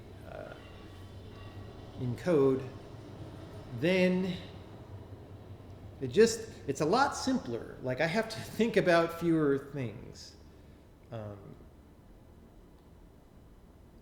And it'll simplify the polymorph code, I think. We'll see. I don't know. This might be the wrong thing to do. But this is what I do sometimes. I explore and I see if it's the right thing to do. Why is Steam, God, I hate Steam. Why is it popping up crap to distract me? There's no way to turn that off. Well, there's ways to turn that off, but I guess it is not stored on your account because I've turned it off on some computers. The thing that there's no way to turn it off is when you start up Steam and it bombards you for 20 minutes with notifications of everybody who has to be your friend in the past year. So I just gave up on it and I don't try to turn anything off. All right. I mean, I don't hate Steam because we sell our games on it. So that part of Steam is great, but some things about the Steam client leave a lot to be desired. So much to be desired.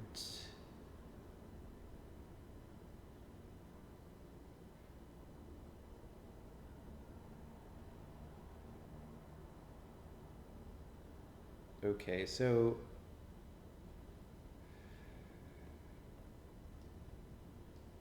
we added to types block. So now I think that this will break everything. Well, it doesn't even compile now, so let's see why. Oh, there's no lambda, right. What is lambda anyway? We don't frickin' know.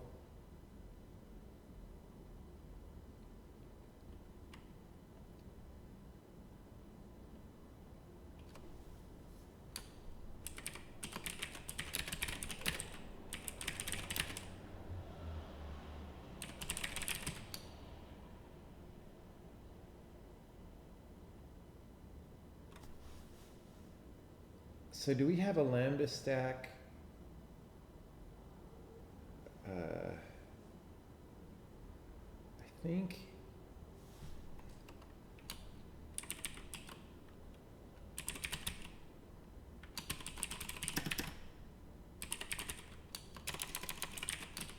No. So, so first of all, we can get lambda. We might not be properly checking some things here, but let's.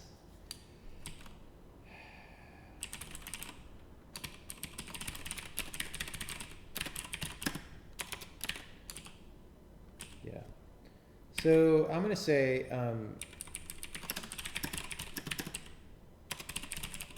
get the current block that we're parsing.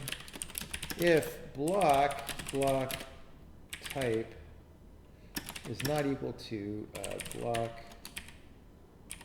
arguments, report error, decal internal compiler error. I am pretty sure we should not get here if we have not made arguments block of a procedure. Return. Okay, so auto lambda is block belongs to lambda. Assert lambda. Assert lambda. That's the name of my new band. Assert lambda. Okay. Unhandled type and translate type. Yeah, so like I said, we like frickin' broke everything. Let me, because this is a little more than a baby step that we just did, I'm gonna go back and remove that add to types block for the new thing for a second, just to make sure that with this new internal compiler error check that it never fires. So, okay, that works, and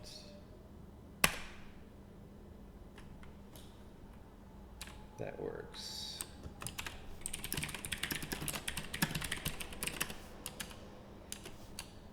So now we're back to where we were, but we're adding this thing to the types block. So now we don't want to add something to the types block when we polymorph, but I'm not sure that that is the next thing to attack. Maybe the next thing to attack is what is going on. Okay, so Sokoban, oh wait, rebuild. It's confusing to do that sometimes because you lose, okay. So Sokoban generates a bunch of errors, but also, okay, we get redeclarations here. So that's good. The redeclarations are because we're still adding to the types block when we instantiate the polymorph for the value bake, which we'll be able to take out now. What about the demo? Okay, so the demo does a bunch too. So this is all fine. Yeah, and this is all like in the standard library or something. I'll work on it one thing at a time. So let me take out this part, the redundant. Instead of adding an item to the types block, we just want to find it. We want to find it, which we already have to find it, I guess. I don't know.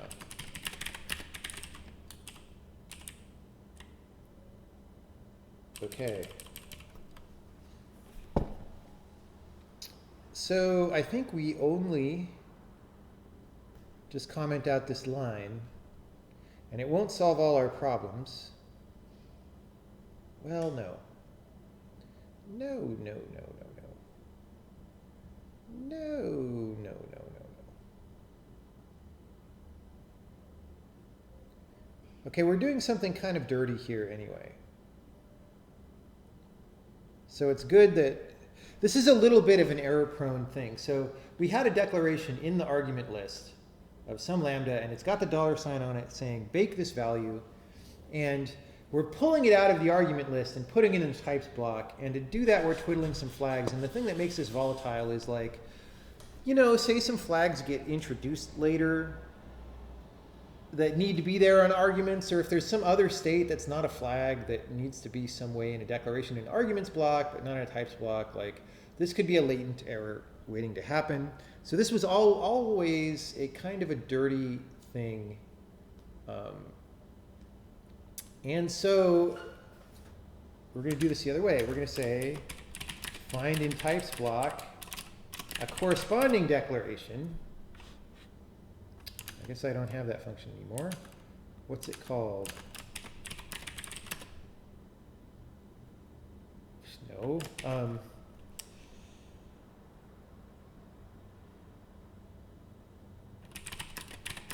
I just have find in block. Yeah. There we go. Whoops.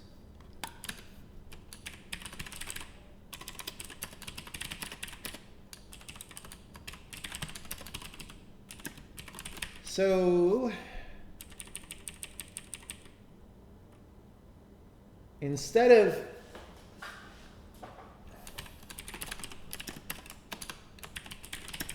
of pooping all over the argument declaration and then transplanting it and hoping it works, now we already have a slot waiting in the types block, and we just post it in the appropriate way.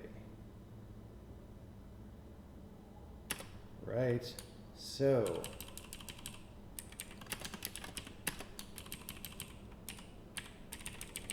this is gone. So we remove it from the arguments, but we then say find in block decal identifier name and lambda types block, and if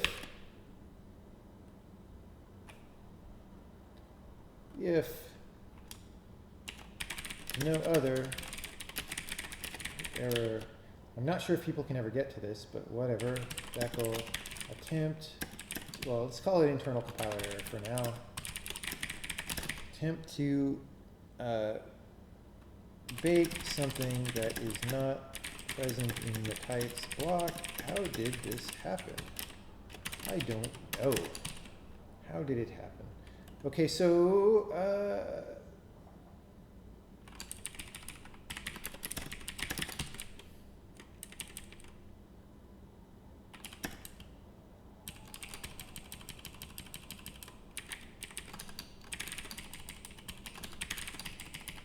and now we still need to do something kind of error prone, which is we need to reverse a little bit what happens here, but that's less scary.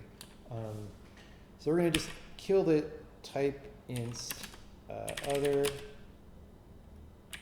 type inst equals null,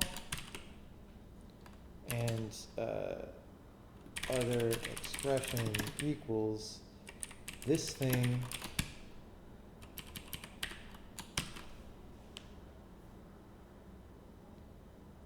and we might as well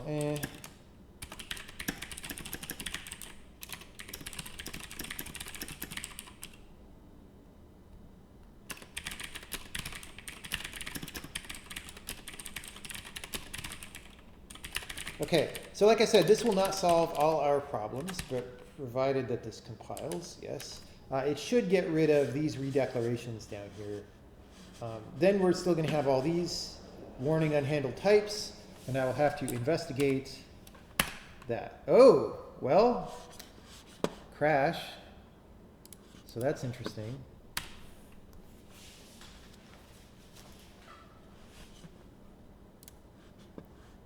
Oh, right.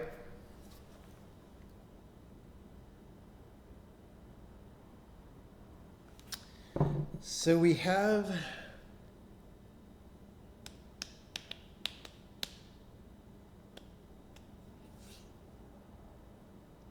when I add things to the types block before, do I assign them?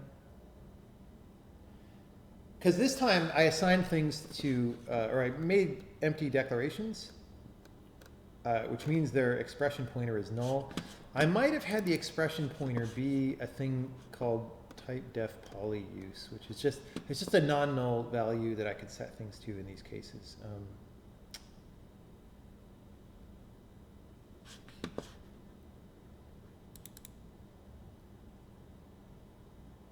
No, wait, what?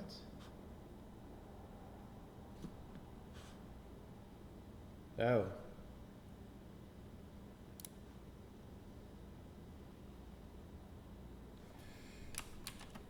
Okay, if both expressions,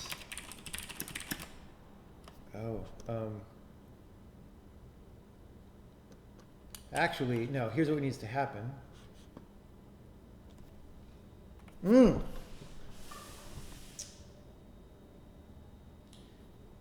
So remember when I put that field with the really long name on the type inst, because that was how I was going to differentiate between the type variable and the value variable for now. Well, folks, this is the place that I need to differentiate. I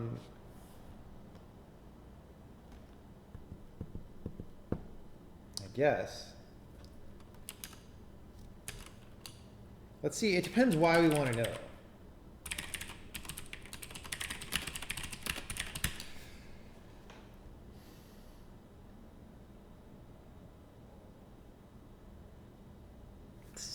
So the thing is, when I put the value in there, remember I cleared out the type inst by setting it to null, which is then going to destroy the differentiation.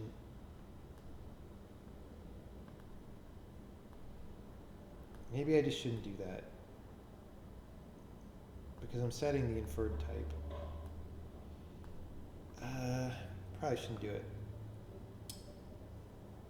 But that still doesn't solve all our problems.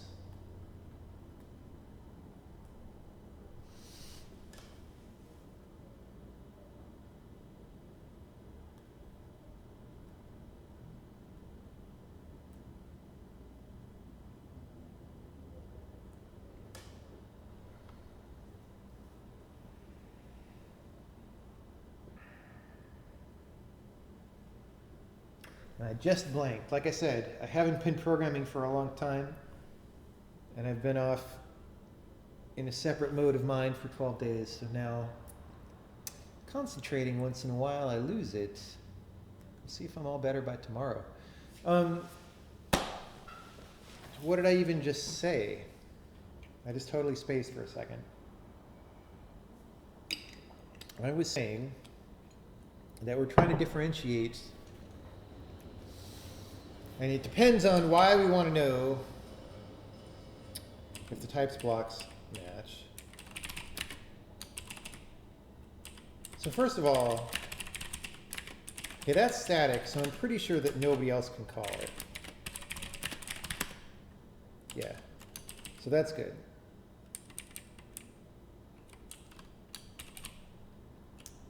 So this is only for the purposes of finding a matching polymorph. So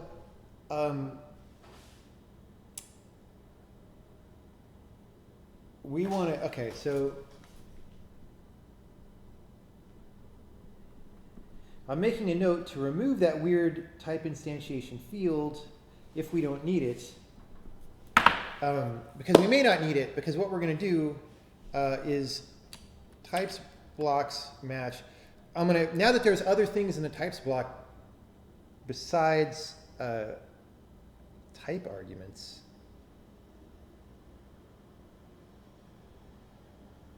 Okay, I'm not going to change the name for now, but I'm going to have to make this not be called the types block eventually. It's going to be called like the bake block or something. Because calling it the types block is just confusing.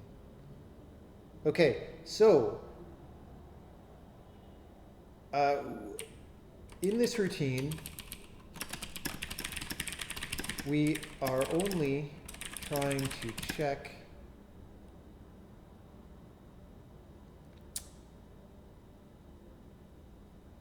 oh, interesting.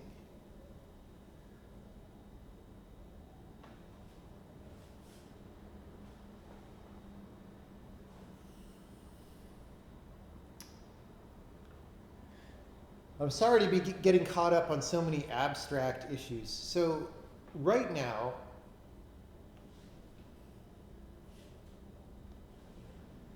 when I polymorph a function, it's a two-step process. I actually polymorph it twice, and I'm not sure that that's a good idea. Probably isn't.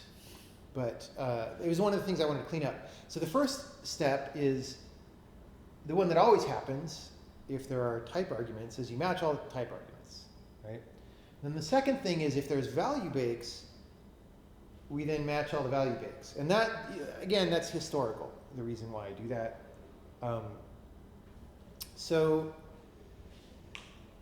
if I ever change that to one step, then we can have a case where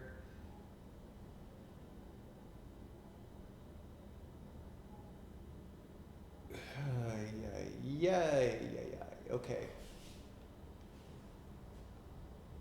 We don't want to differentiate here. I'm going to just go for the gold. We want to say, look, if this thing matches exactly all the things, then it's fine. So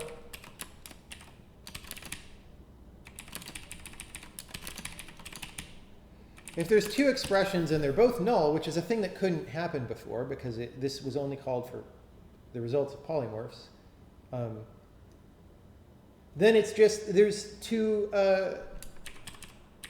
variables that are both unbaked. These are both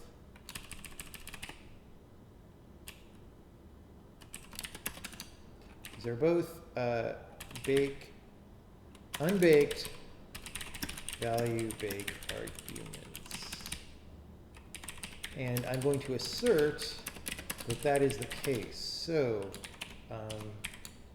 what was it called? From value bake. Yes. So I'm going to assert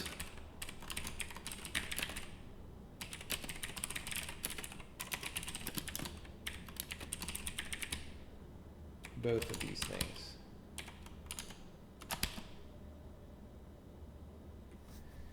That's fine. Let's see if that goes off. Nope. Oh, but we didn't fix our crash. Why didn't we fix our crash?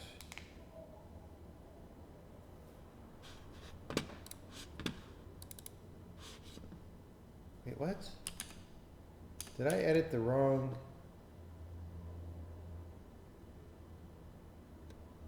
Dude! So sometimes Visual Studio and Emacs fight and it just deletes what I type for some reason. And I think that just happened. Didn't I just type a whole thing in here? God damn it. This is like programming is hard enough. I just wrote something here, but I don't remember what it is. Right, didn't I just, was that somewhere else? No, yeah, it just deleted it. It just deleted what I typed. All right. Did anybody see, did I make a mistake somewhere where like I reverted that? I don't, maybe I'm just tired and I need to go play a video game. But I'm pretty sure it just frickin' up and destroyed my change. So what was I doing? I was asserting, assert declaration flags and, God, this, programming is difficult already. I just wish things like this didn't make it worse. Okay. These are both unbaked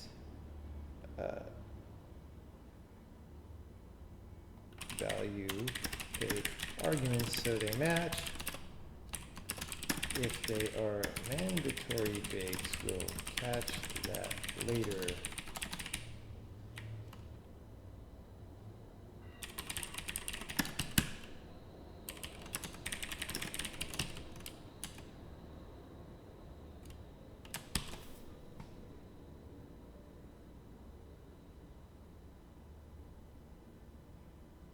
Pretty sure Visual Studio kept the old version open. I thought I was doing that in Visual Studio, though. Maybe I was doing it in Emacs.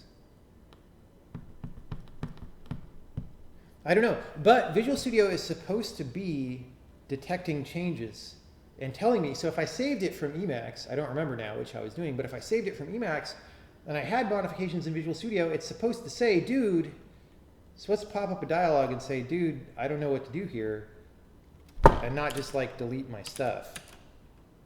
Assholes. All right. Really? Okay. Let's see what it is. I really dislike that bong so much. Okay, so DA identifier name, DA line number, it's a T. In basic, is that a quick lambda? 1645.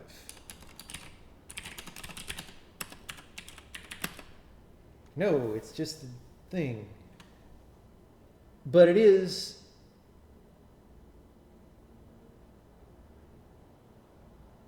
Oh, right. Comes from value bake is not, that flag probably isn't necessary anymore. It's the wrong flag. We want to search for, so comes from value bake was a thing that I was setting later.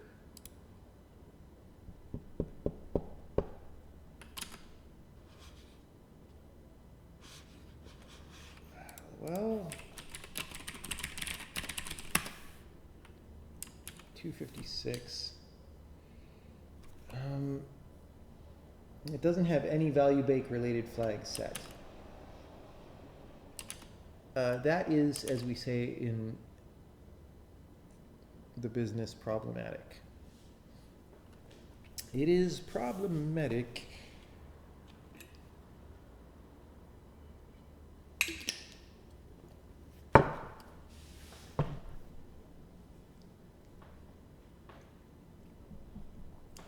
This case is exactly what I'm looking at right now, by the way. What if it's a value bake but type constant? Well, that comment is really old. So I'm going to get rid of that, because that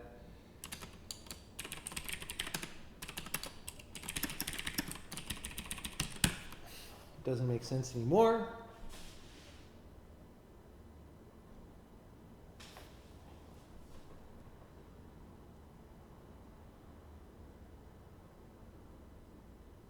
Visual Studio silently deletes all kind of stuff, by the way. It'll delete stuff like if you're just typing in the middle of your text, it'll delete identifiers in some cases as part of its stupid, smart syntax thing.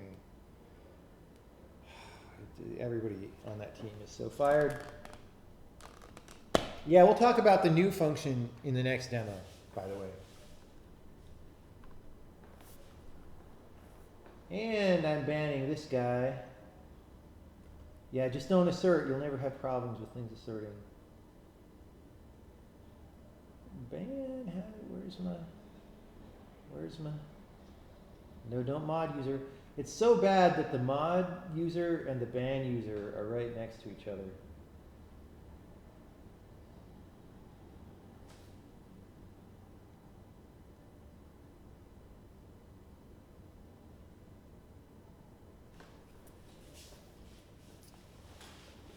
Okay.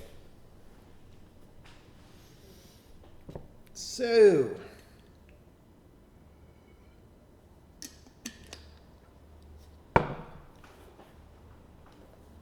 like if you accidentally mod someone who's being obnoxious via a misclick and you don't realize for 30 seconds, they can do an incalculable amount of damage to your chat room.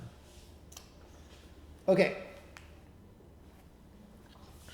So it's good that I asserted there. I mean, it's actually, in this case, removing the assert probably fixes the problem. But,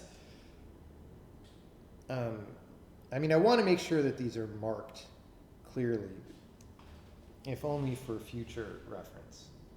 Like it may be that right now there doesn't happen to be a way for this case to arise, except in the case of two value bakes that are unfulfilled yet, but it is bad mojo to fill your code with subtle assumptions like that.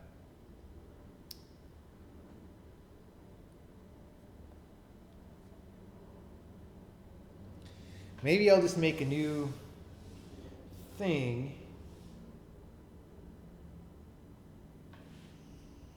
called, I'm just going to make a new thing.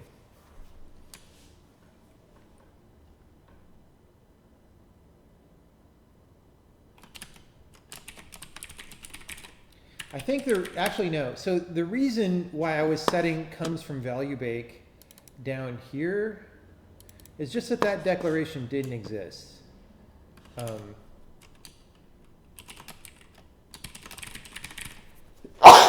Excuse me. So the thing is, actually, like we said, we're not putting the declaration in the types block. We're not transplanting it anymore, right? We're starting with the declaration in the types block, which means that we can set the declaration ourselves, or the flag ourselves.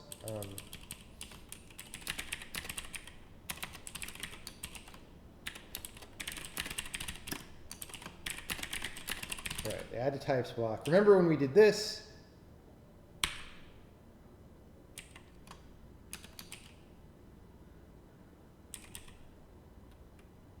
Okay, wait. Okay, we want to do it here.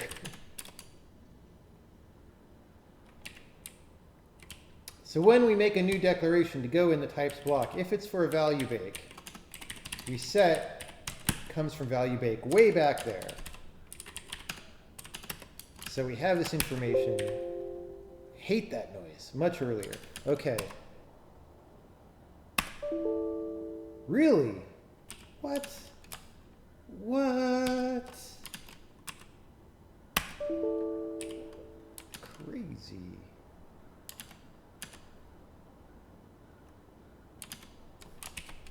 Comes from value. Did it delete that?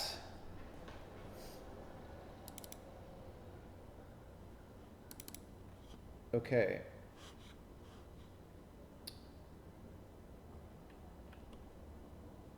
Maybe the is for value bake is not being correctly called in that case. Let's see. Let's see.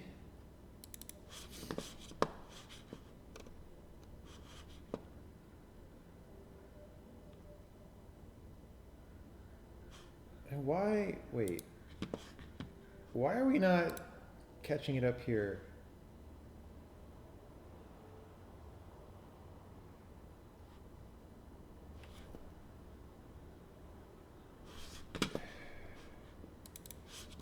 You know,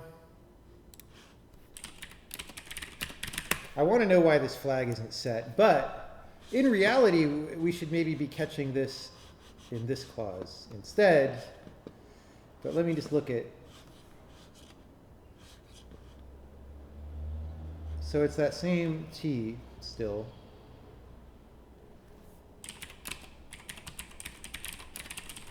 Still got the same declaration flags. So let's look at that again.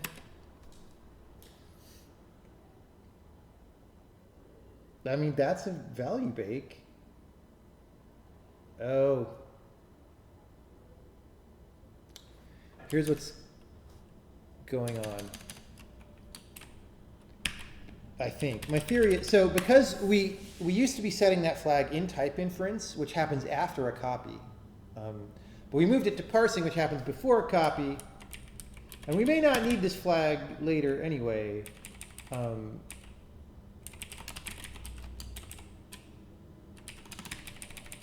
But there's this thing called declaration flags to copy, which when we copy a declaration,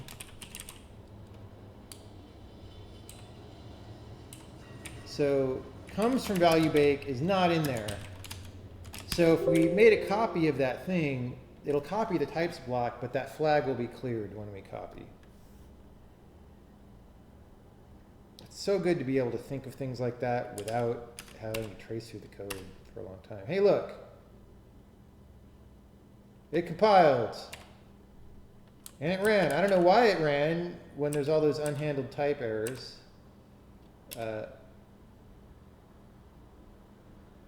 Attempt to bake something that is not present in the types block. How did this happen? Oh, snap.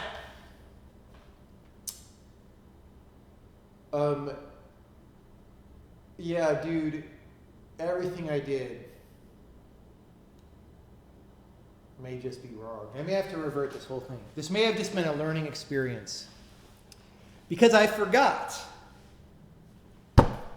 Let's go to this part of the demo, and I will show you the horrible thing that I forgot, which I should have remembered because I talked about it today.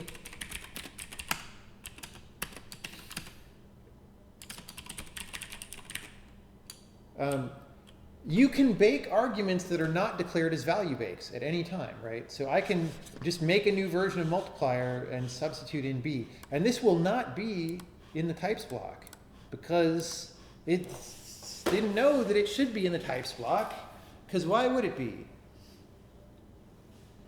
So I need to think about this. This may be the pausing point in the stream now, because I need to think about whether this whole thing that I just did is correct.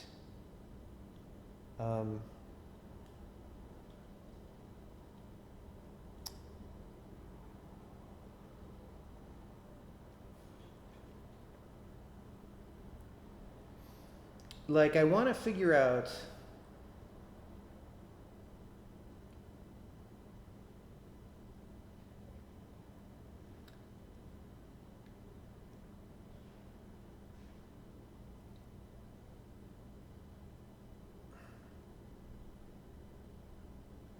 I want that to be an invariant that things in the types block.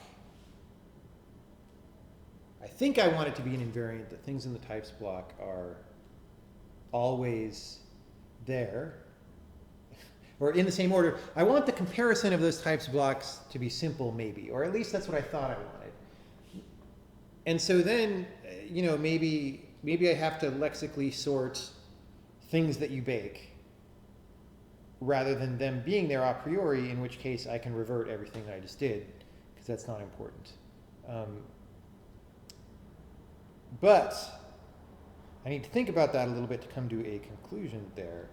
And really, the thing that I would really like to get to, anyway, is the thing I was talking about before about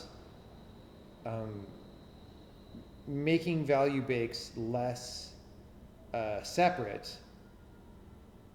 And I had thought that the way to make them less separate was to put them always in the types block. But if that's not possible, put them always in the types block a priori. If that is not possible, which it isn't,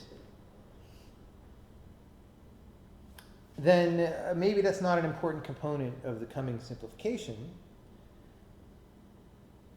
Maybe I should look at instead doing it from the other direction and performing the entire polymorph at once, or maybe I should just sort of look randomly through the code and look for other simplifications to do, because I feel like if I go, the reason I didn't want to go from that direction originally, from top down, is that it feels complicated. Like, it's just like, oh, let's just break a bunch of stuff and wedge value bakes in there. But that may be the right way to do it. I am going to take a recess, I think, and think about this and maybe play some video games. Probably not streaming, or maybe I'll entertainingly try to stream my new console. But before I take that break, does anyone have any questions about what I just did and all these things that happened or didn't happen, as the case may be? I mean, most of, everything up to the last check-in, which is probably scrolled off the top, but everything up to the last check-in is good, which is mostly some relatively minor cleanups and preparations. I did remove a little bit of the recursively clean polymorph stuff. That was good. Not very much, but every step is good when you're dealing with a system this complicated. So I think that next time I stream on this topic, which may be later tonight after gaming, I'm going to reattack the problem from the top-down direction and try to do value bakes in the same pass, which may be messy, man. That may just involve breaking the code real bad for a while. But again, I think it needs to be done. And if I can't do it so incrementally, then maybe that has to happen. But I'm going to be thinking about maybe what's a way to do it incrementally that doesn't involve this thing that I was just talking about, this types block equality. Yeah, I know this was kind of hard to follow. I'm sure, this is a relatively esoteric subject. Like,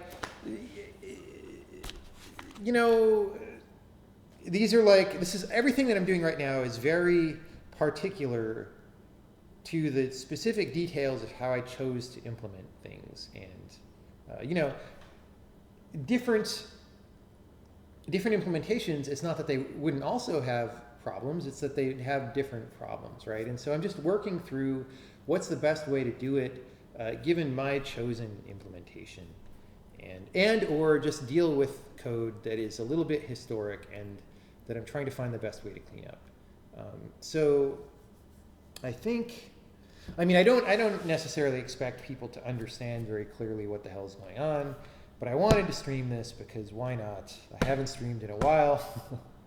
And sometimes it's good to see just like, okay, this is what programming is sometimes, is trying to understand and clarify this thing that you already did that already works, but that you'd like to be simpler than it is. But it's a little bit abstract and a little bit complicated, and just whittling away at it piece by piece. So we did, complexity of code is super linear in N, where N is the number of little complications in it. And I did remove some of the complications so far. They're not complications at the core, they're like complications around the edges. So that made the problem a little bit more tractable. But more progress needs to be done in that direction, or in the top-down direction. So we'll see how it goes. How am I using fuzzing for testing my compiler? We're not yet. It's just that's the future plan. When I say the types block, are you talking about a block on each procedure header or a global block? If the former, does it mean that you're considering a parameters block that includes both types and values? Okay, the way it works right now is that every lambda has, well, it has its body scope, right, obviously, which may have subscopes. And then there are 3 scopes wedged outside between the lambda and the outer scope, right? And it's, so you have the body, and then you have the return declarations, and the argument declarations, and then the types block. And those are chained in an inheritance relation. So, and the reason why it's separate scopes is so that, things from the inner scopes can override my name, things from the outer scopes, if they need to. Which may not totally make sense anymore because, I don't know, maybe it should be illegal, for example, for something in the types block to collide with something in the other blocks, but even then it still makes sense maybe for them to be separate. Anyway, so when you're looking up a variable in the body, you just look in the body scope, and then the returns, actually not even the return scope, you skip that one, because you don't use return, you only look up stuff in the return scope in a return statement, right? So you skip the return scope and you go to arguments scope, and then types scope, and then out. And type scope is a misnomer now because if you have values that are baked in, they also go in the so-called type scope. And it's just called type scope because type bakes came first before value bakes. So that renaming is probably going to happen as well. How do I intend on using fuzzing testing your compiler? Random generation based on some spec of things. Basically, yeah, you just sort of randomly generate. I think the best way to do it, because you don't want to just randomly feed strings into your compiler, or you do a little bit, because that's one type of testing. But what you really want to do to really test out the parsing and the type checking and stuff is like you train a Markov model on a program like Sokoban, which is 50,000 lines. Then you just have that Markov model generate some text, right? Possibly inserting it into the middle of other procedures and whatever. And so it looks like valid code, which keeps you away. Like if you just generate random text, almost all of it is going to be monkeys banging on a typewriter, and it won't be testing anything very interesting usually. But if you generate stuff that looks like valid code, then you maybe get far enough to test type checking and things like that. So that'll probably be a major element in fuzzing, but that is far enough in the future that we're not thinking about that. Did I see some of the things people do with Mario Maker? No, I have not paid attention to that.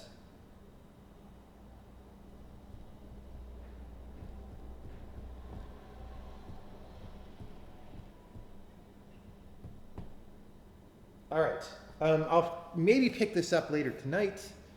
In the meantime, maybe I will do a game stream. I don't know. We'll see. Thanks for coming by. It's break time. Break time. I mean, these days, it might not be a Markov. I mean, it might just be a neural network because people do neural networks now to generate text, and that works okay. So maybe it would be a neural network. I don't know. Something.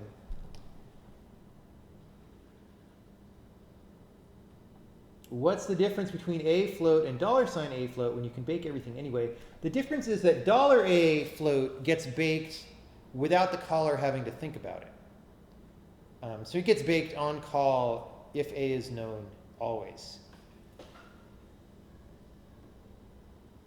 Whereas the other way, you would manually bake it yourself, which is, you know, it's basically comes down to whether the writer of the procedure wants to talk about the baking or whether the caller of the procedure wants to talk about the baking.